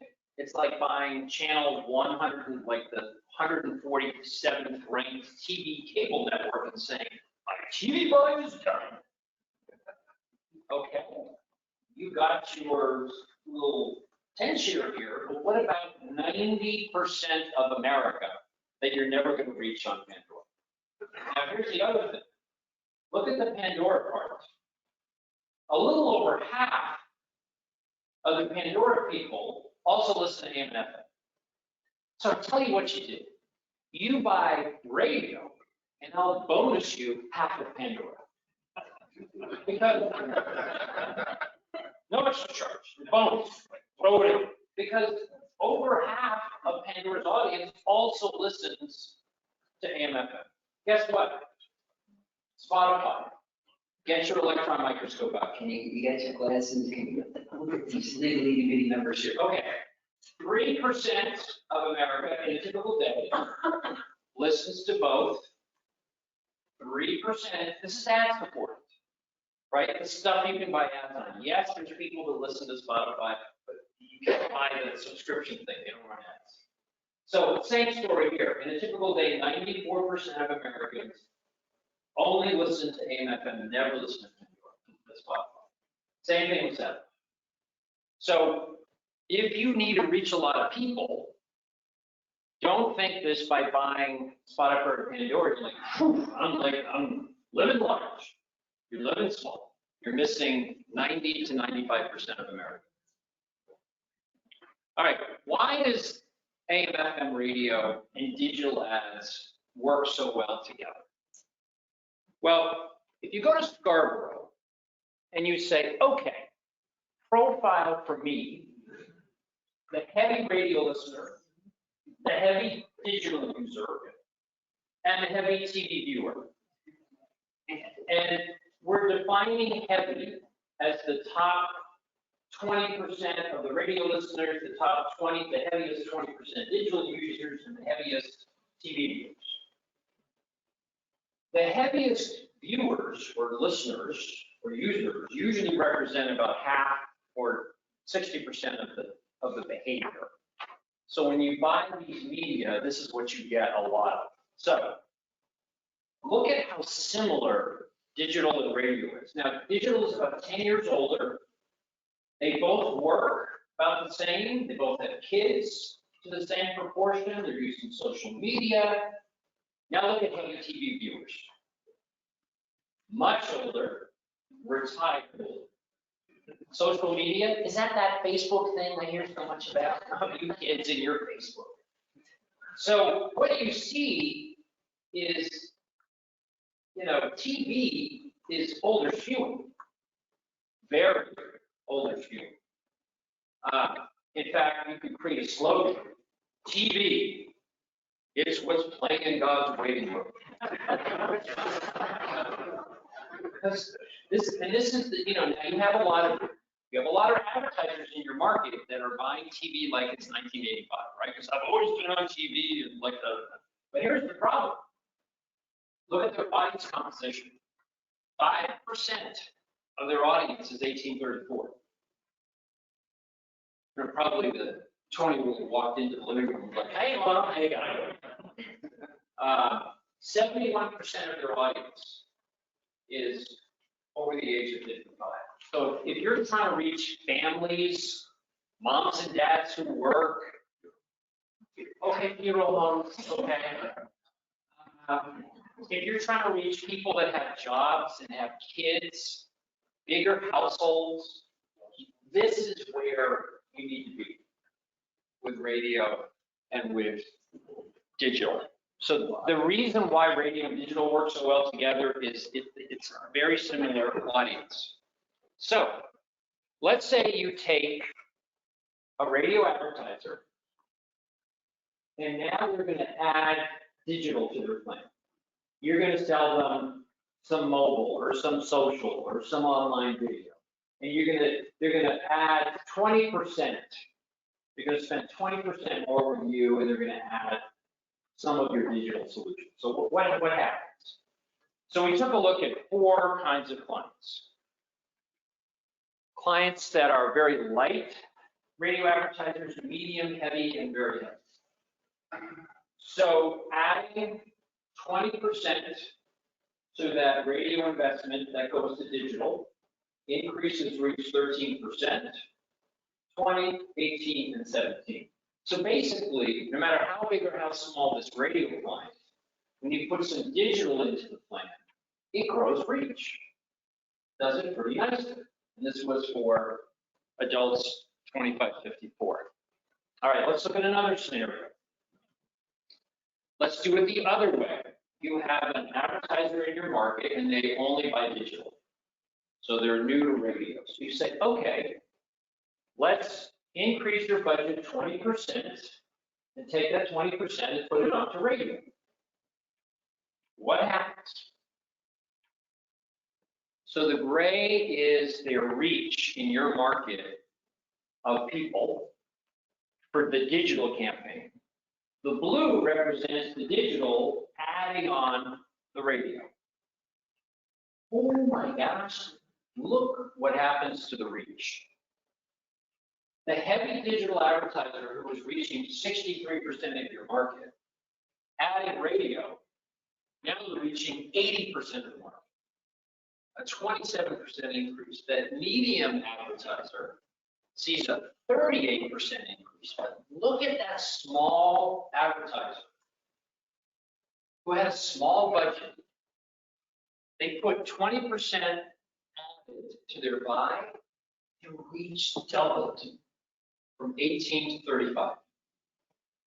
Radio is reach kryptonite. You put radio into the plan, the reach goes through the roof. It stuns people when they see this. And I know some small advertisers will say, oh, you know, I'm small and putting radio in, I don't know, I'm going to dilute or whatever. Look what happened.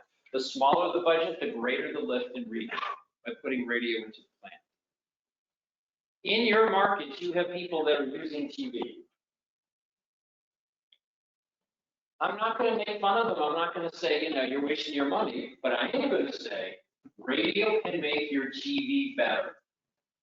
We can take what you're doing in TV and we can make it better. Why? We have a superpower. And our superpower is we can generate reach with people that you're not getting with the TV. Why is that? Well, according to Nielsen, 50% of America is what Nielsen defines as a light or non-TV viewer. I'm talking about linear TV, I'm talking about local cable, I'm talking about ABC, like, I'm not talking about Netflix, I'm talking about like cable or TV. So 49% of Americans only generate 9% of the ad impressions. So they don't spend a lot of time with TV. You can't solve your light TV viewer problem by buying more TV. You're going to pound the heavies and miss the lights. But radio comes to the rescue. 90% of these light or no TV viewers are reached by radio, according to Nielsen. So this is where we can help you. We can help make your TV better by getting you exposure to the people that you just can't get on regular TV. Don't take it from me. Take it from Procter & Gamble, America's most respected advertiser. They have, here's a whole bunch of their brands: Pepto, Charmin, Swiffer, Oral-B, Febreze. Some of them are big brands. They spend a lot of money. Some of them are small. The first column here is the percent of America they reach with their TV in a month. So Tide reaches 65% of all Americans in a month. The next column is what happens when their radio buy is added in. So look at that lift on the right-hand side. Every single brand is seeing new, different people added. that they were never reaching in that month on TV. The average P&G brand is seeing a 36% increase in reach. How on earth is this possible? Where are all these people coming from? And by the way, this is like, you run these runs, this is from an optimization platform called Nielsen Media Impact. It's the same story. Here's the secret. The younger the demo, the greater the lift and reach. The average P&G brand, when they introduce radio into the plan, sees an 11% increase in 65 plus reach. TV doesn't need a lot of help with grandparents. TV is like right with the grandparents. Love it. But look at what happens as you move to the left. As you get younger, the incremental reach the radio is bringing into the plan goes up and up and up and up. Among 35-44, the average brand has seen a 63% increase in reach, a double increase in reach 25-34, 159% increase in reach 18-24. I don't care who the advertiser is in your market, this is what it'll look like when you put radio in the plan. And these are the people, like, here's the families and the moms and the dads that are working and the kids that need stuff. Like, here's where those people are. So this is how radio elevates the media plan, and this is how radio makes your TV better. Now, an advertiser will say, well, hang on, but I know TV's old, that's why I have digital. And I put them together and life is good. Like, okay, let's look at that scenario. Here is your classic media mix. A buy with 68% linear TV, 13% connected TV, and 20% digital. You're reaching 57% of the market. That's pretty good. That's almost 6 out of 10 people in the market. How could you make that better? Well, here's how you can make that better. Take the same budget, increase the budget, same budget, let's put 10% of the budget onto radio. What happens? Holy potatoes, check that out. A 41% increase in reach for the same budget. We just put 10% of the money into radio, the reach went from 57% to 80%. Radio elevates the media plan. We have the most, believe it or not, according to Nielsen's total audience report, radio is the most highest reach medium in America. Bigger than TV, bigger than social. Any questions up to now? Radio versus OTT. Well, I just showed it to you. This buy had 13% connected TV, which is OTT. Yeah, so that was already in there, it was in the soup. The thing with OTT and connected TV, the CPMs are through the roof. 5 times more expensive CPM than radio. So like when you're sitting there with your wallet, you're like, you have to pay 5 times as much to reach an average person than on radio. So it sucks up a lot of budget. Yeah. You see that those CPMs vary from market to market on the connected TV, or it's They do. similar from market to market? I mean, they're super expensive everywhere. I mean, obviously we're heading into an election cycle, so, good luck trying to get on. Super expensive, it's a $45 cost per thousand. Well, it's all relative to the market size, but I can tell you that whatever market you're in, radio, will be a fifth of the connected TV CPM. It'll vary, but. Okay, for local retailers, a frequently asked question is, well, how many ads do I need on your station in a week? Well, it depends. So to the left of your screen is the Keep Your Name Out There campaign. Just to be known before you're needed, keep the awareness of your business up. To the right, or kind of over here, are like sales events, like a typical sale, and this is like heavy sale. So what we're trying to do here is understand how much of your audience will I reach. So the very light schedule reaches a third of your audience. The light reaches about half in a week of your audience. The medium schedule reaches about 2/3, and the heavy reaches about 80%. And you can see across the bottom there, you can see how many times the average person will hear the ad. So the very light, typical person will hear it a little more than once, the light twice, the medium about 3 times in the week, and then the one all the way on the right about 4 times in the week. For those of you that have been in the business for some time, the heavy campaign was popularized by a man named Steve Marks as the optimum effective schedule. Oh yes, I see some smiles. Now, we ran a media monitors report, and we found that most campaigns in radio are over here. They're very light, and they're missing most of the people on the station in a week. So how do you figure out, how do you run this for your station? Like, how do I do these 4 schedules? How many ads would I need on my 4 stations? The only thing you need to do is a simple piece of math.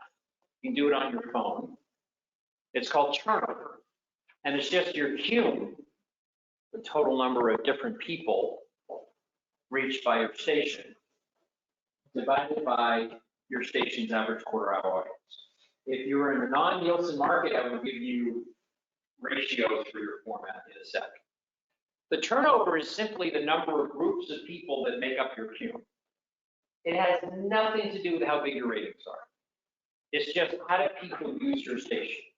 Some stations are like Grand Central. People come in, they come out, they pause for a little bit, and they're gone. Other stations are like the public library. They're there for a long time. And it depends on the format. Some formats move people in and out quickly. Others, people hang around. There's no good or bad answer. It's just you need to know for your station, what's the turnover, because that'll tell me how many ads I need to be running. So the math looks like this. Let's say your turnover on your station is 25. That's like a typical US radio station. So for a light schedule, a very light schedule, you take half the turnover.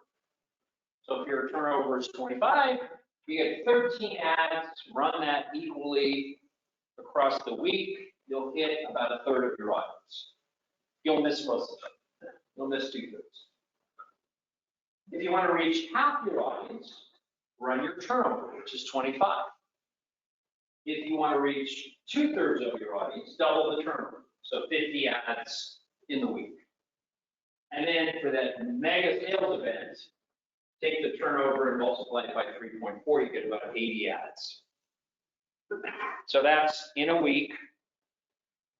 And so the typical US radio station has a turnover of about 25, so this is how the math works. But it does vary by format. So for top 40, people come in and come out faster, you'll need more ads. For news talk or urban with greater time spent, you won't need as many. But the point is, you're trying to build expectations. You don't want the advertiser to think they're going to get grand opening results with 13 ads. Because with 13 ads, you're only reaching 1/3 of your listeners. You know, if you want the grand opening, you got to reach 80% of the audience at least 4 times. So this gives you a way to kind of say, here's what to expect, and here's how many ads you need in a week. Now, does running more ads get more results? So for that, we turn to an attribution company called LeadsRx. What they do is they measure how many web visits a radio campaign created. And so they did a study of hundreds of car dealers all across the country. And they looked at when the radio ads ran and how many people went to the website based on the radio ads. And here's what they found. In a market where there are 1 to 9 radio ads running across all of the radio stations in a market, website visits to the car dealer went up about 5%. If there were 10 ads running in the market across all of radio in a day, website traffic went up 12%. You see the pattern here. More ads gets more site traffic. And look at this. Markets where there were more than 40 radio ads running across all of radio in a day, an enormous surge of website traffic to that cart.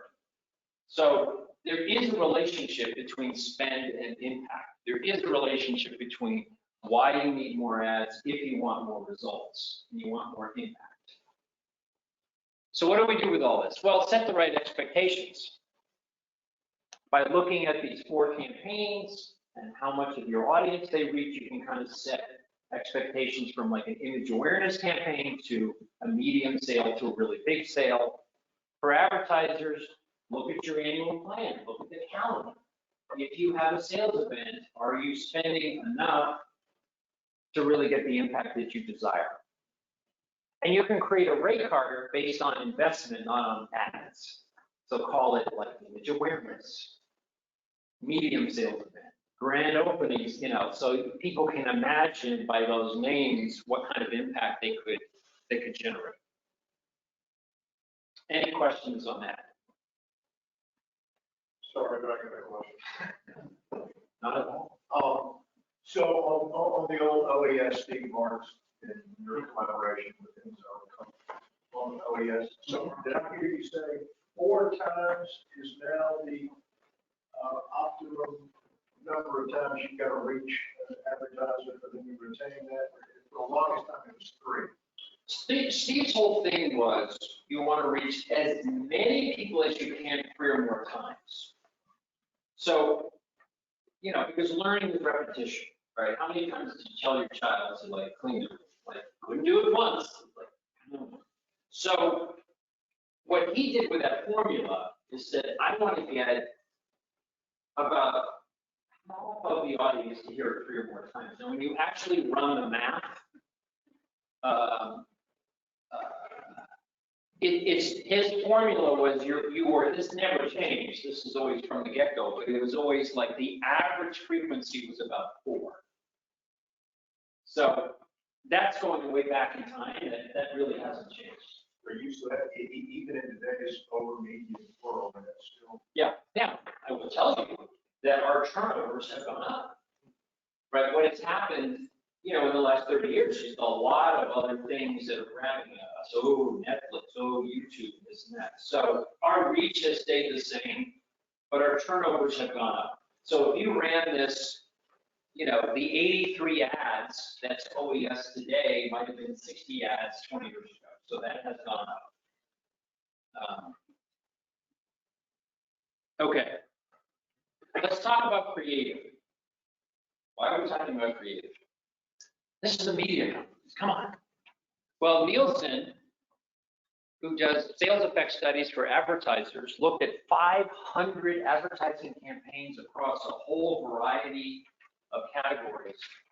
And what they wanted to calculate is how much sales lift is coming from reach. How much sales lift is coming from targeting or creative or the power of the brand of the advertiser. Look at that bar for creative. 50% of sales effect has to do with creative. And sometimes everyone's like, oh, here's some copy points. Yeah, just whoa. We really need to be thoughtful about the creative because it trumps media. Now, one of the things that's interesting on this chart is how everybody talks about targeting. Oh, I gotta reach the right people. Oh, target. Let's take a look. Reach trumps targeting 2.5 to 1. 2.5 to 1, according to Nielsen, not Pierre. So it's better to remind the many than lecture the few. Remind the many, don't lecture the few. So let's talk about creative best practices. What are some strategies for impact? The first 5 seconds matter. How many times have you seen a TV ad and who's this for? What's this about? It goes on and on and on. Finally, at the end, they're like, ta-da, here's our brand. Surprise, it's blah. Okay? That is marketing malpractice in radio. The first 2 seconds, you gotta have the name of the brand. Right away. Don't play hide the sausage with the brand. Have it in the first 2 seconds. If you listen to Geico ads, what's like the first word in every Geico ad? Geico presents. Right away. So brand early and often. Brand early and often. Crucial. The great thing is, if you have a piece of copy and you're like, oh, you didn't brand early and often. How expensive is it to fix the copy? You don't have to fly the crew back to Cancun to fix it. You can fix it really quickly. So brand early and often. Why is this important? Not surprisingly, the more brand mentions in the ad, the more people become familiar with the advertiser. I mean, Nielsen did this huge study, hundreds and hundreds of campaigns. The more mentions of the brand, the more familiarity, the more affinity, the more likely we are to seek information. I mean, just think, if I introduce myself to you and you're like, yeah, who's that guy? I don't know, French name, I forget. But if I said it like over and over, you'd be like, I think his name is Pierre. Learning is repetition. More brand mentions drives higher ad recall. That sounds so obvious, but look at the copy. If you're not seeing in a 30, 4, or 5 brand mentions, fix it. More brand mentions, brand early and often. Here's the hard part. The dealer says, oh, mention that my son is now running with that. Oh, and here's another thing. Mention that, and then, oh, put this in. And then, and you're like, oh my God, you're killing me. Millward Brown is probably the most famous copy testing company in the world. And what they say is the more messages you cram in, the less people will remember. If I throw 10 balls at you, you'll catch none of them. If I throw 1, you can catch it. So what they found is if you take an ad with one message, like you're not you and you're hungry, that's it, one message. And then you compare it to the recall of ads that have 2 messages. You get 35% less recall. You take the ad that mentions, oh yeah, your son's now running the dealer, and this is, like, nobody can remember all of that stuff, okay? So less is more. Be simple.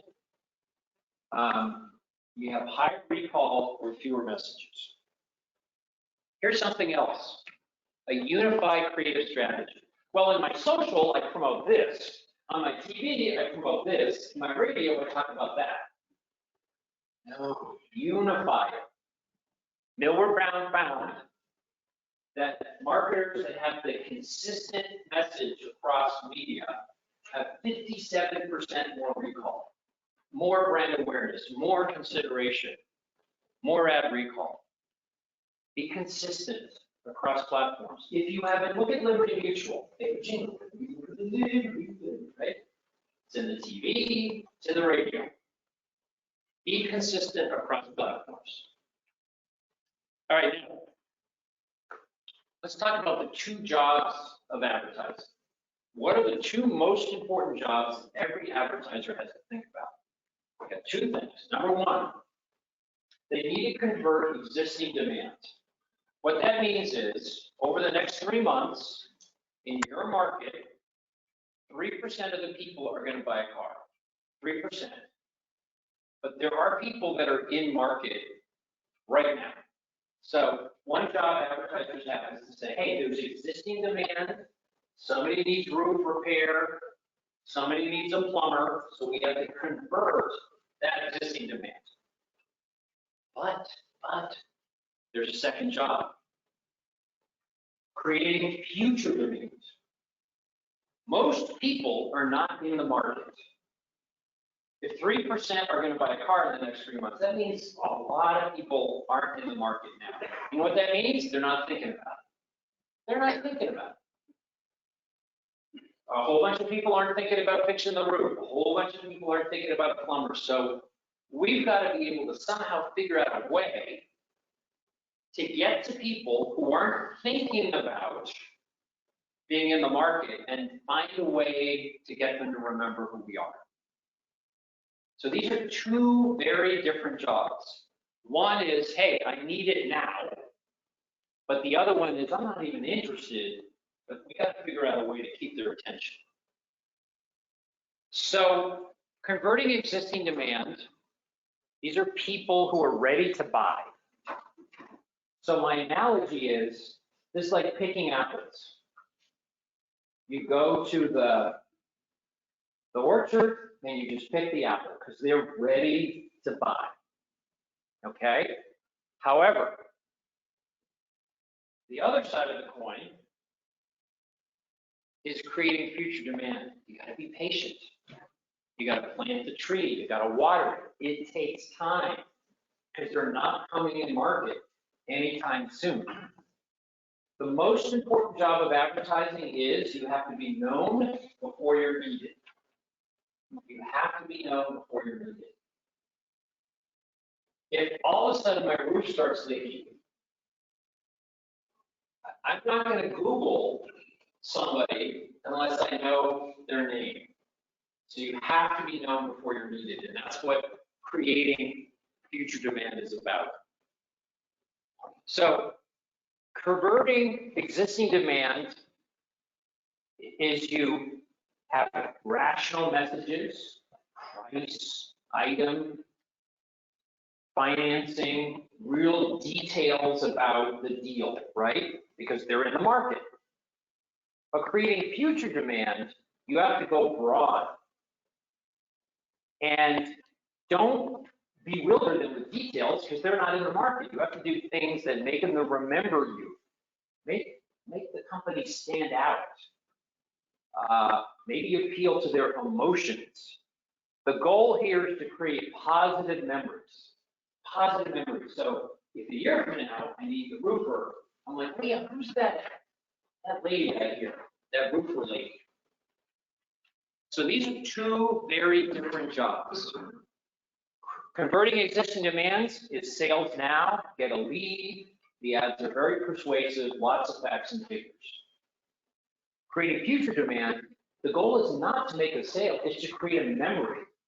Be known before you're needed with big reach and ads that have some emotion that make you feel something. So when you advertise with sales, and if all you do is sales events, this is what your revenue looks like. Here's sales increase. This is time. We got a sale, it's amazing, Columbus Day sale. Oh, here's Memorial Day sale. You're just going up and down and up and down. You're not creating any long-term memories. It's just this little up and down thing. That's, if all you do is sales events, that's what your revenues look like for an advertiser.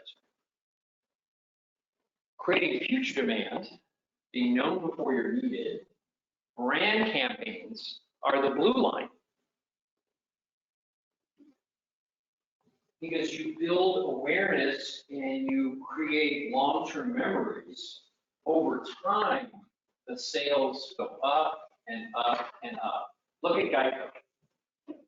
This was a little known company in Washington that was called the Government Employers Insurance Company. It was just for government employees, and they would do these little mailers to government employees like, hey, we have insurance.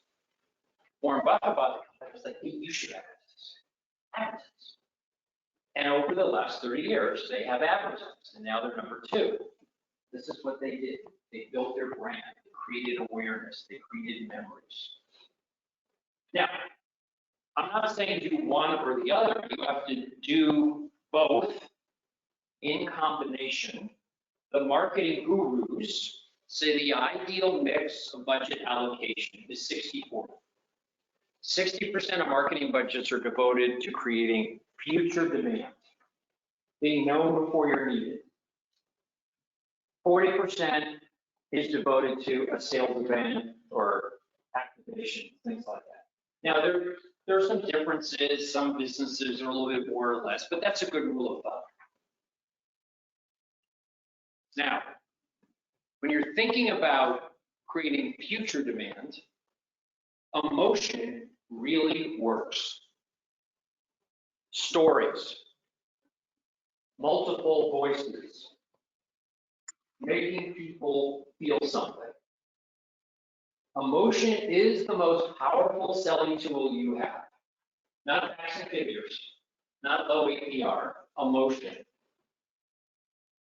Maya Angelou said, I've learned that people will forget what you said, people will forget what you did, but they'll never forget how you made them feel. Ads that have emotion, make you feel something, have incredible impact.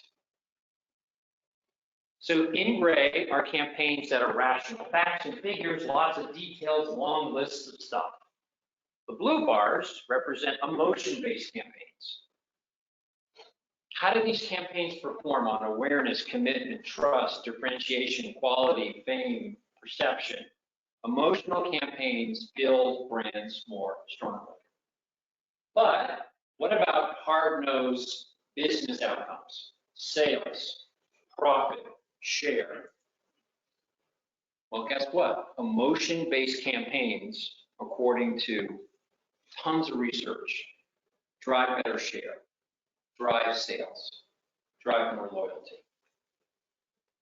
The godfather of marketing effectiveness, Les Binet, head of effectiveness at GAB, says in order to build really strong brands, you've got to start preparing consumers long before they even start thinking about the product or the purchase.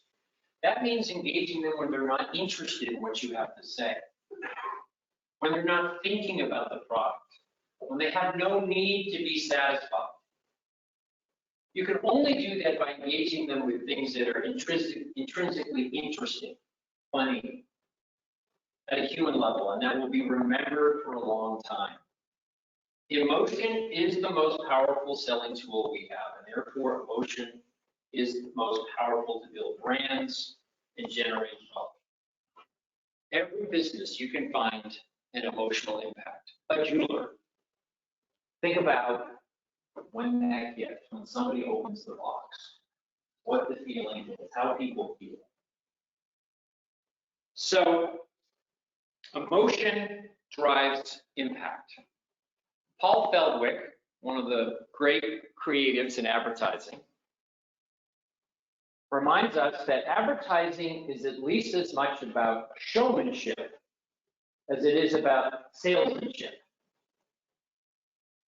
Advertising that builds brands best when it's entertaining, popular, and memorable.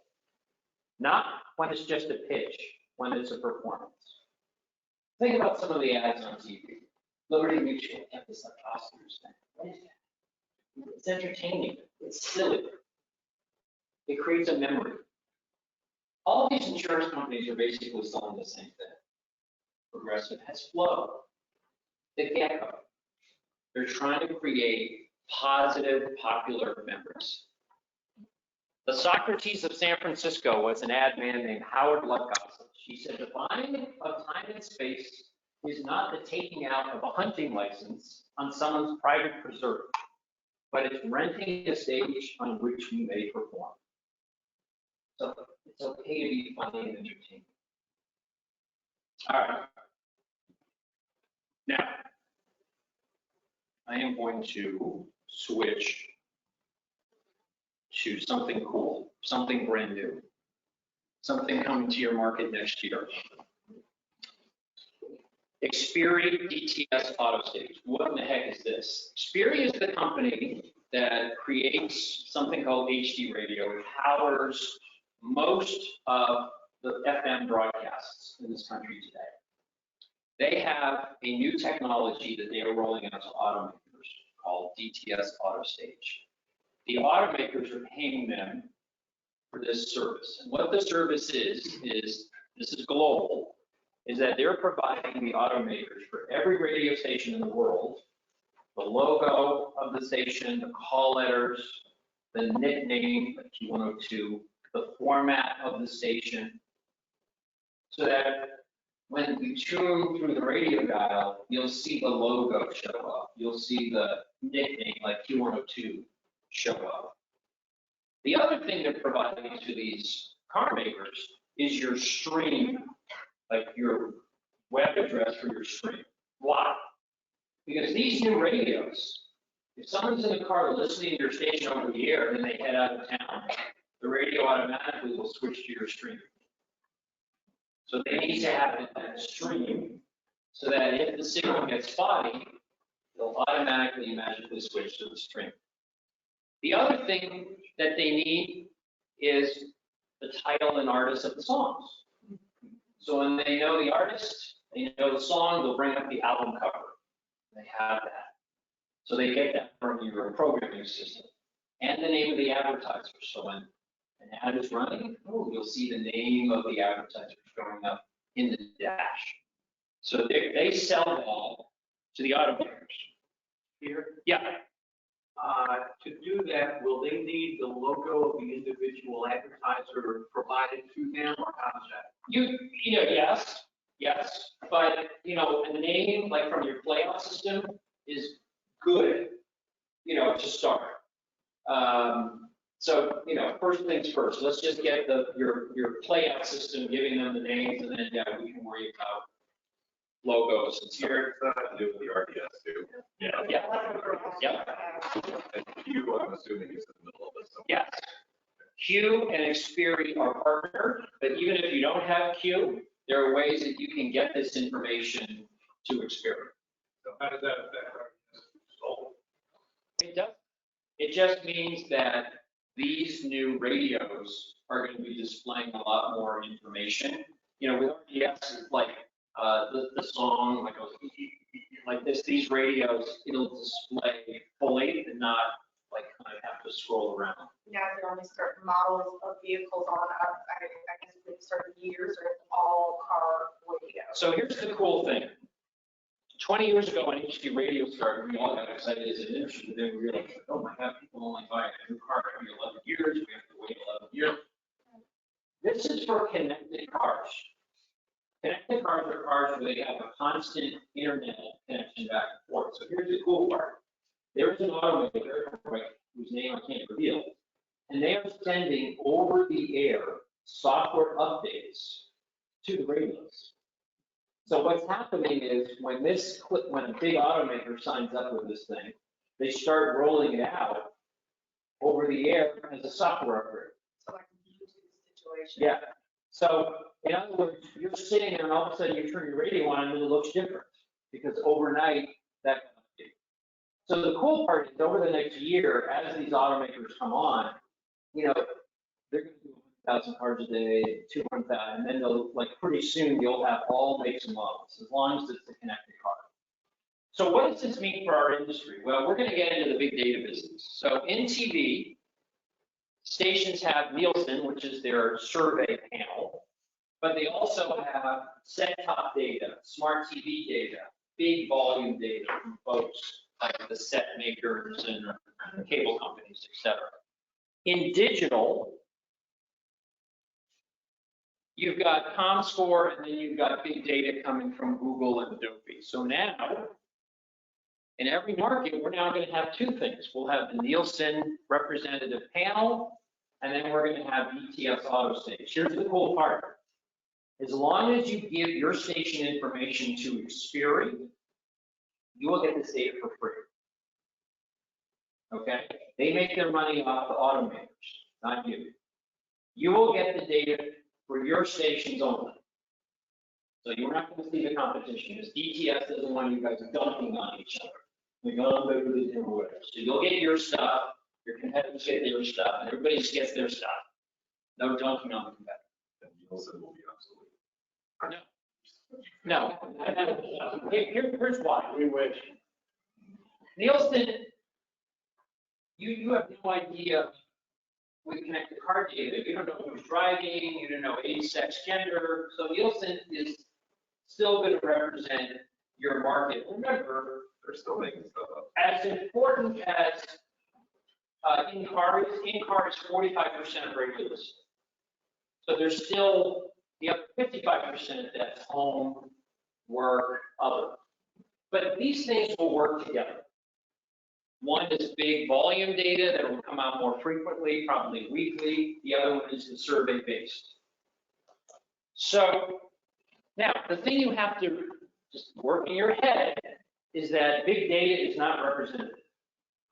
So the profile of Mercedes, you know what that profile is, upscale. Other automakers have different profiles. So it's not going to be perfect, but it's going to be big. And so as these automakers come on, they'll be like, well, that one I know is this, but it's all going to go into the stew. You're not going to be able to break out Mercedes from Chrysler or whatever. It'll all go into one big thing. But the point is, it's big data. So where are they now? They have Mercedes online. I've seen the Mercedes data. It's very cool. They're in 180 countries. By the end of the year, 2 more automakers are going to come online. They're already actually updating, and their cars are coming into the survey, into the panel now. And by the end of next year, they have queued up 5 more major brands. So this thing is going to get big pretty quickly. Now, what are the metrics going to be? It's going to be stuff you're pretty familiar with. Time spent listening, you know, average number of minutes in the vehicle tuned to my station. We know about that. Share. Tuning minutes of my station divided over the total tuning minutes in the market. We know what a share is. Your PDs know about tuning occasions. We know about reach, what % of the vehicles were tuned to my station. So all of this stuff is going to be pretty familiar. So the cool thing is you get frequent weekly measurement, right? Because big data, you can have it more quickly. What kind of things can you see? Well, in London, the news talk station, LBC, was looking at hour by hour on a certain September 8th date. And they have a big pop and morning drive, and they kind of flatten out for the day. But at noon, the palace put out a press release expressing concern over the Queen's health. Listening went up, what's going on? And then at 3, they announced her passing. So you can see very quickly, you know, what's happening with listening in your market. Now, from a sales perspective, when you have a retailer that says, well, can you prove that you have listeners near my locations? What we can do now is we can maybe do a zip code run. But the zip code run is only for where your listeners live, you know, and maybe you can do the at work zip code, but that's only where they work. What you're going to be able to do with this is where do my listeners travel? So now you'll be able to show heat maps and say, okay, you know, with the GPS data from the connected car, you know, where are your locations? And, you know, here's where my folks travel. So for the first time ever, we're connecting where your listeners go and where the retailer locations are. You'll be able to look at the impact of promotions and special events with things like daily reach. Yeah. So this just pulling the stream listenership? It's pulling whatever's being listened to in the car. Most of it is over-the-air radio in the car. You know, right now, of all radio listening in America, about 87% is over the air, and about 13% is from the stream. Now, the car is more over the air. But the reason why I mention the stream is if you travel out of town, it'll flip. So this is only on measure HD or stream. Not regular FM. No, it is regular FM. Yes. Yes. Will they also serve as a tracking? In other words, this particular car visited XYZ QSR 5 times this month. It's not going to get down to the individual car for privacy reasons. Okay. We don't opt out. No, it's not opt out. Their contracts with the automakers forbid them from providing individual vehicular location. It'll aggregate it, like my entire radio station audience, here's where they go, but they are forbidden for releasing individual vehicle information, right? Think about a Mercedes. A lot of heads of state get taken around in Mercedes. You don't want to be having any possible way of knowing where individual cars are, or crazy ex-spouses, or name the thing. So this is aggregated. This is aggregated. Okay. Yes. Typically, with some of the devices or some of these connected cars, the GPS is in the car on your phone, so you're connecting your phone to the car. So the GPS is in the car. It's in the- Yeah, okay. Not on your screen. Yeah. Your car is an iPhone. Your car is an iPhone on wheels. I'll take it. So this is, the GPS is in the car. Your car is spinning. So what are the 3 things radio stations need to do to get this free data? Very simple. Number 1, you log on to this website at Xperi, you just check to make sure, do they have my call letters right, my nickname, upload my logo, my slogan, basic stuff about your stations.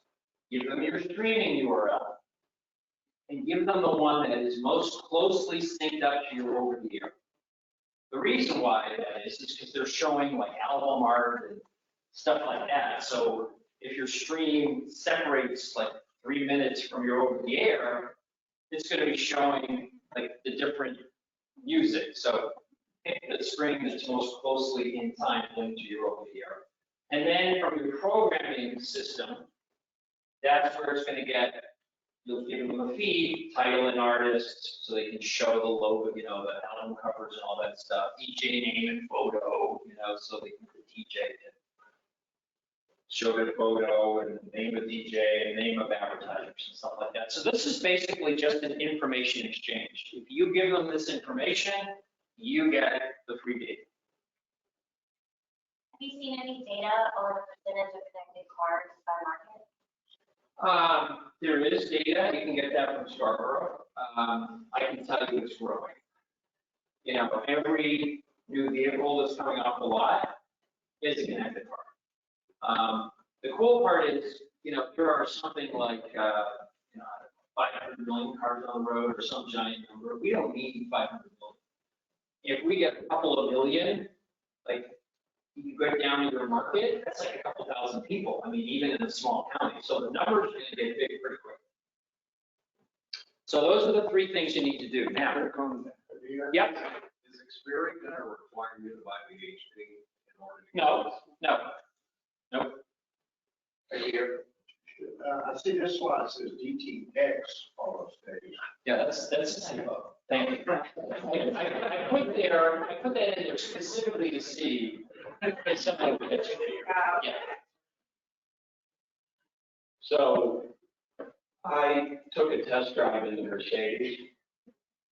Go to a local Mercedes dealer, and it was the EX80, I think is the model, and just see how radio is displayed on the screen. It is the best, most gorgeous interface you've ever seen for our industry. It's like this carousel that you swipe, then you just touch the station, and it enlarges, and it is absolutely gorgeous. So, just so you know. Yeah. Okay. Now, go buy a car. Yes. Any inclination to Tesla's being considered for this? I know they all like to consider themselves a traditional auto manufacturer. Do we have any idea if they're? Station. A year from now? Well, let's see. So, this is what you have to do. But what about the audience? Is there, when HD came out 20 years ago, listeners were vaguely aware that the station started sounding more crisp and clean, but it was only vaguely aware. Is this going to bring the consumer anything helpful for radio in the car? The answer is yes. There's a number of customer experience enhancements coming. Well, I already mentioned the seamless over-the-air blending of the signal and the stream, which is cool. But here's another one. Imagine going into your radio station in a car, and then below your station is a button that says latest sports, latest news, latest weather, latest traffic report. So you're going to have the ability to upload your most recent forecast, or so if somebody, and you can sponsor it. So somebody doesn't want to wait and they want to like, hey, I got in the car, what's the weather from Q102? Touch here. Hey, here's the latest weather from Q102. So we're going to be able to get to in the on-demand world because everything else in media is becoming on-demand. I want to watch this movie when I want it, this show when I want it. You'll be able to have on-demand components from your station if you so desire, if you choose. You guys will upload that. Recommendations. You know how on Netflix, oh, if you like this, you might like this. It's going to give recommendations within radio. I'm going to take you out of radio and say, hey, there's a Spotify channel you might like. It's going to say, oh, if you like this station, oh, you might like this station. The other cool thing is recently listened.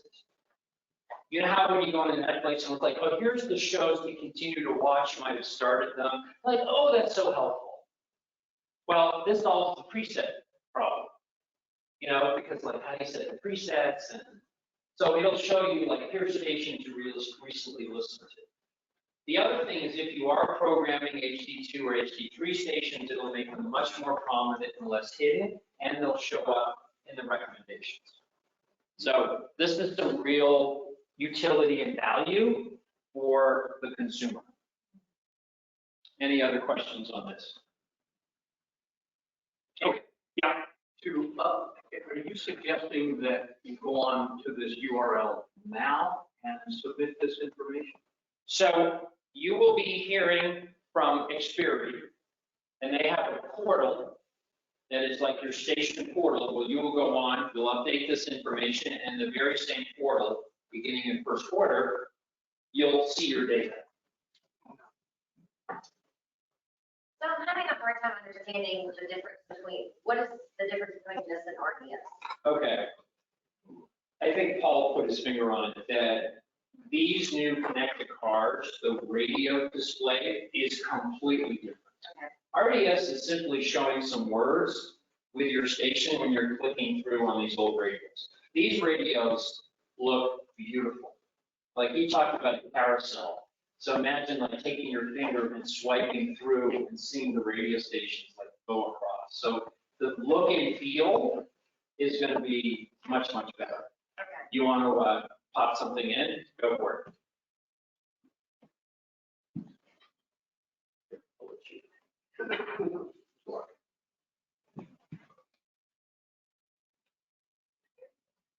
It's coming.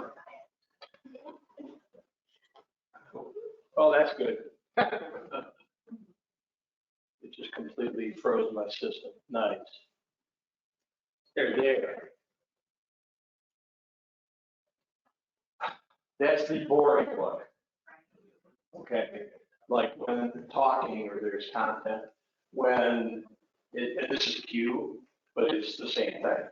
When an ad comes up and you sell the graphic, then while the ad is running, the logo of the sponsor comes up and an RDS line. So if you sold it to Kohl's and the audio ad is for the Mother's Day sale, the Kohl's logo appears and then the copy is something like Mother's Day sale. We tested it, the recall is really good. If you don't have one of these and you just have RDS and you sell it, the RDS says Kohl's Mother's Day sale. So and that could be on a 2010 Accord or a 2020 Mercedes. So this is where it's going. And now I will tell you, can I hijack this for 1 minute? So we worked with the NAB Auto Committee on the way radio looks in the car for a variety of reasons. NAB put out, we worked with them on this a best practices report. It's free. You can go to their website and download it. Why did we do? Fred and I sat in vehicles for 48 hours in Charlotte, Philadelphia, and Grand Rapids with video cameras, and we watched radio. Worst job I've ever had. What we learned is we look like crap as an industry in the car. When you're driving back to wherever you're driving, don't listen to the radio, watch the radio. Look at the typos. look, I mean, you know, Led Zeppelin, short version. I mean, this is what we're showing in the car. And then you flip over to Spotify, or you flip over to Sirius XM, and why is this important? Well, the user experience is really important. But we also did research of car dealers. And we observed when somebody test drives a new car, what's the experience like? And so what is the first thing, when somebody goes to take a test drive, what's the first thing they ask when they get the car? What music do you like? No. How do I pair my phone? Universal, okay, because Bluetooth is the most estimation. So what happens in the test drive is the car sales guy doesn't like showing radio because it doesn't look as good. So they immediately default to Sirius XM or Spotify because it looks better on the screen. As an industry, we're not only hurting ourselves with the user experience because of our content, but we're hurting ourselves with car dealers. Because, and I've researched the car dealers, the vibe inside the car dealer is radio is a second-class citizen because we have typos. Where are the typos? Well, the PE put it into the selector system or the music master system 9 years ago. And, you know, and there's notes to the jock, you know, balloon version. So all of this is tied together and it is impacting your revenue, believe it. So there's a revenue opportunity. But go through this NAB best practices report. It is easy. It costs you nothing to clean up your RDS. But it is, trust me, over the long haul, really advantageous. And as these systems get better and better looking, we have the opportunity to get better and better looking and make more money. So, okay, you have a question? Show them the pretty one. What? You have the pretty one? Is this like? Oh, auto stage? Yeah. Well, here is, I'm going to show this tomorrow. This is tomorrow's presentation. This is DTS auto stage.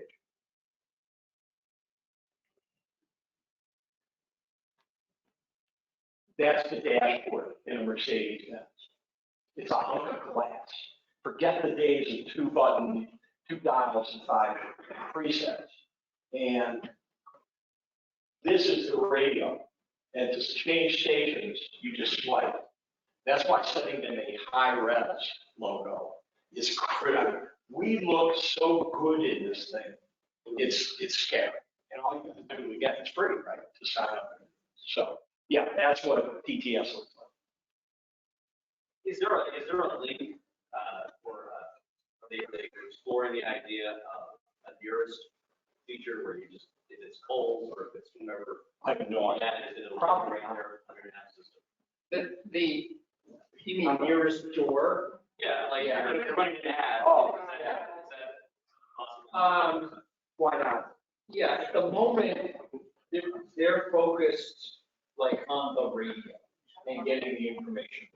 Yeah. You know, I think that's, they're gonna wanna get that thing going.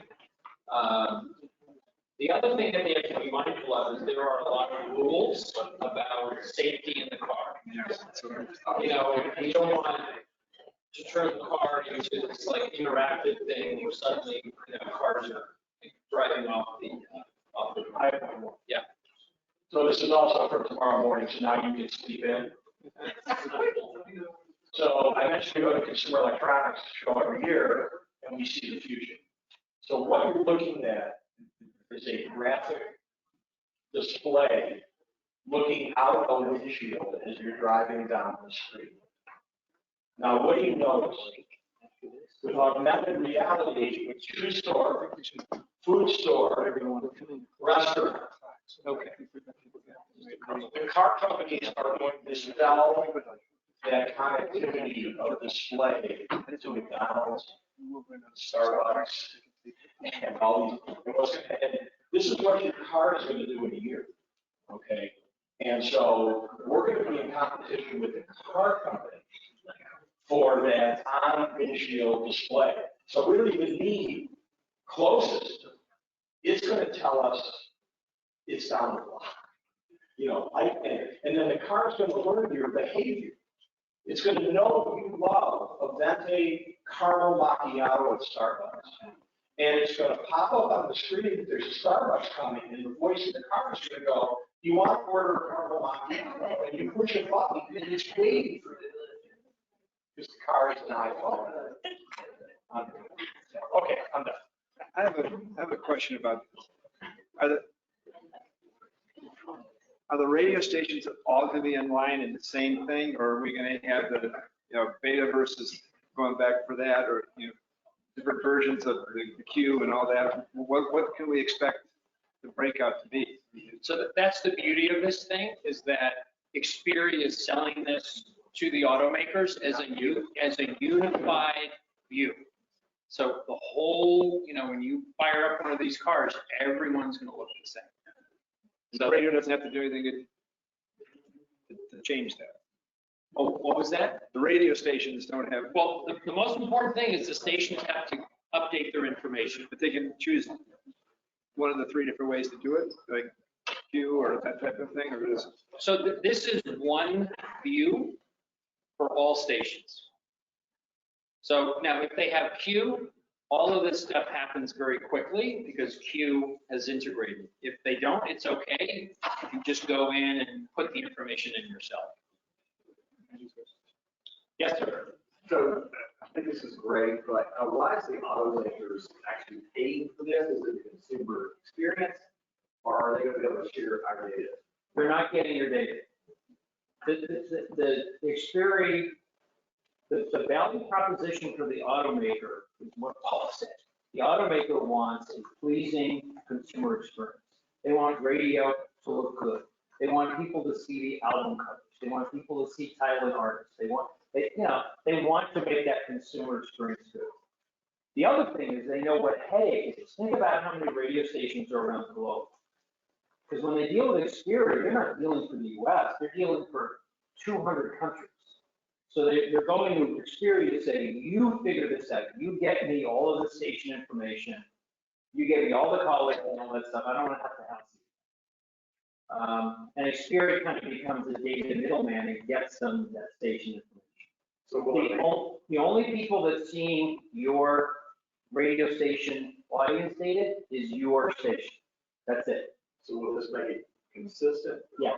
Yes. Regardless if you're a small station Yes. or the largest media company. Yep. It's just coming out of their actual. Of the car makers? No. Yeah, the automakers, as you know, when they build a car, they're like, I gotta pay this guy for this. This is coming out of the P&L of the car. How do they make the car? What else? Yes. What has been the response from SiriusXM from the input of this in our products? Well, Sirius lives in their own little world. They're paying the article. Yeah, I mean, remember, Sirius pays when you are paying your $15 a month, there's a revenue share with the automaker. So Sirius doesn't get to keep all that $15. There's like a rev share, just like HBO. Some goes to the cable company, some goes to. And Howard Stern gets the rest. Yeah, right. So, Sirius lives in its little world. This is for our world. This is our look and feel for. I just feel like they're still gonna have in the cars a SiriusXM probably free for 6 months again. Sure. As they have been doing. And the retail, the auto industry is going to be receiving a kickback from that for a long time. Sure. So I'm just curious, are they upping their game? Are we still going to be in that type of competition with them? Is this going to eliminate them? What's the plan? They're the HBO of radio, right? They sell subscriptions to audio. We're not in competition with them. We're not in the subscription business. We're in the free business, free entertainment with ads. So HBO has coexisted with the TV world for 50 years, right? No ads, you pay for this, and then there's ad-supported TV. So this will be the same. They will still coexist. And you saw the audience, they're small, but there are people out there that are willing to pay. But it'll coexist, What was nothing. it, wasn't it 23%? The share is 6% of that supported in the car. And we're 89%, so we have an 89 share of in-car as supported audio.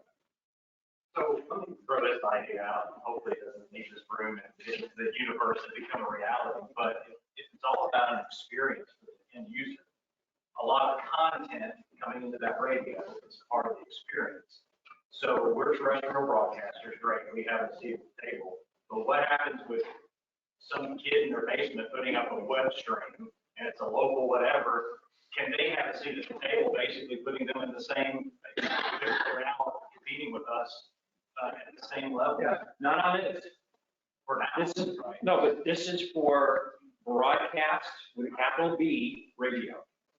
FCC licensed radio station. This is the radio.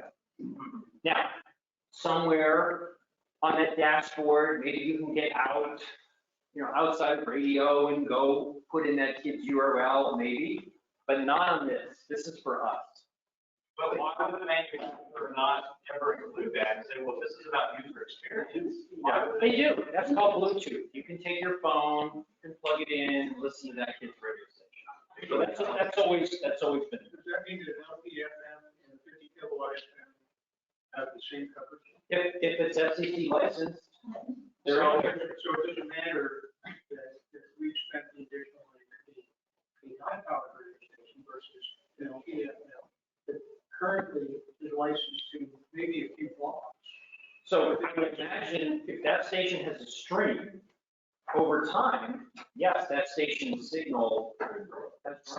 So will this show up, say you've got an AM and you've got a translator, you put a translator on. Yep. Is it gonna show the AM or is it gonna show the FM? It'll show both. If you click the radio to AM, it'll play the AM dial. Right? If you put it on FM, it'll. Is it gonna show the I call letters for the FM on the translator? So what kind of information you load? I mean, Yeah, depends on what you want it to show. what at the end of the day, though, this whole thing, we suck on the dash. And that's the point. We can't fall off the floor. We go look at the series. And you have homework. That's telling them all pertinent information. Right now, we suck. So this is gonna be. Yes. No, that's the idea here. I mean, this is like Brett and Paul for 15 years have been researching like how we look in the car. And, Spirit has the solution. We're getting the automakers to pay for it. So this is awesome. So, I'm done. We talked about state of consumers, radio, digital work well together, radio elevation, media plan, creative is important. Bob has the deck. We have, how many more minutes till 4? It's right on. So hold on. So if no last questions, we release you to the soft drinks, right? We have some soft drinks outside and that, but at the same time, if people want to stay, Paul and beer will be here for a few more minutes. You said we can find a So we've been short-sighted, but he hasn't pulled that.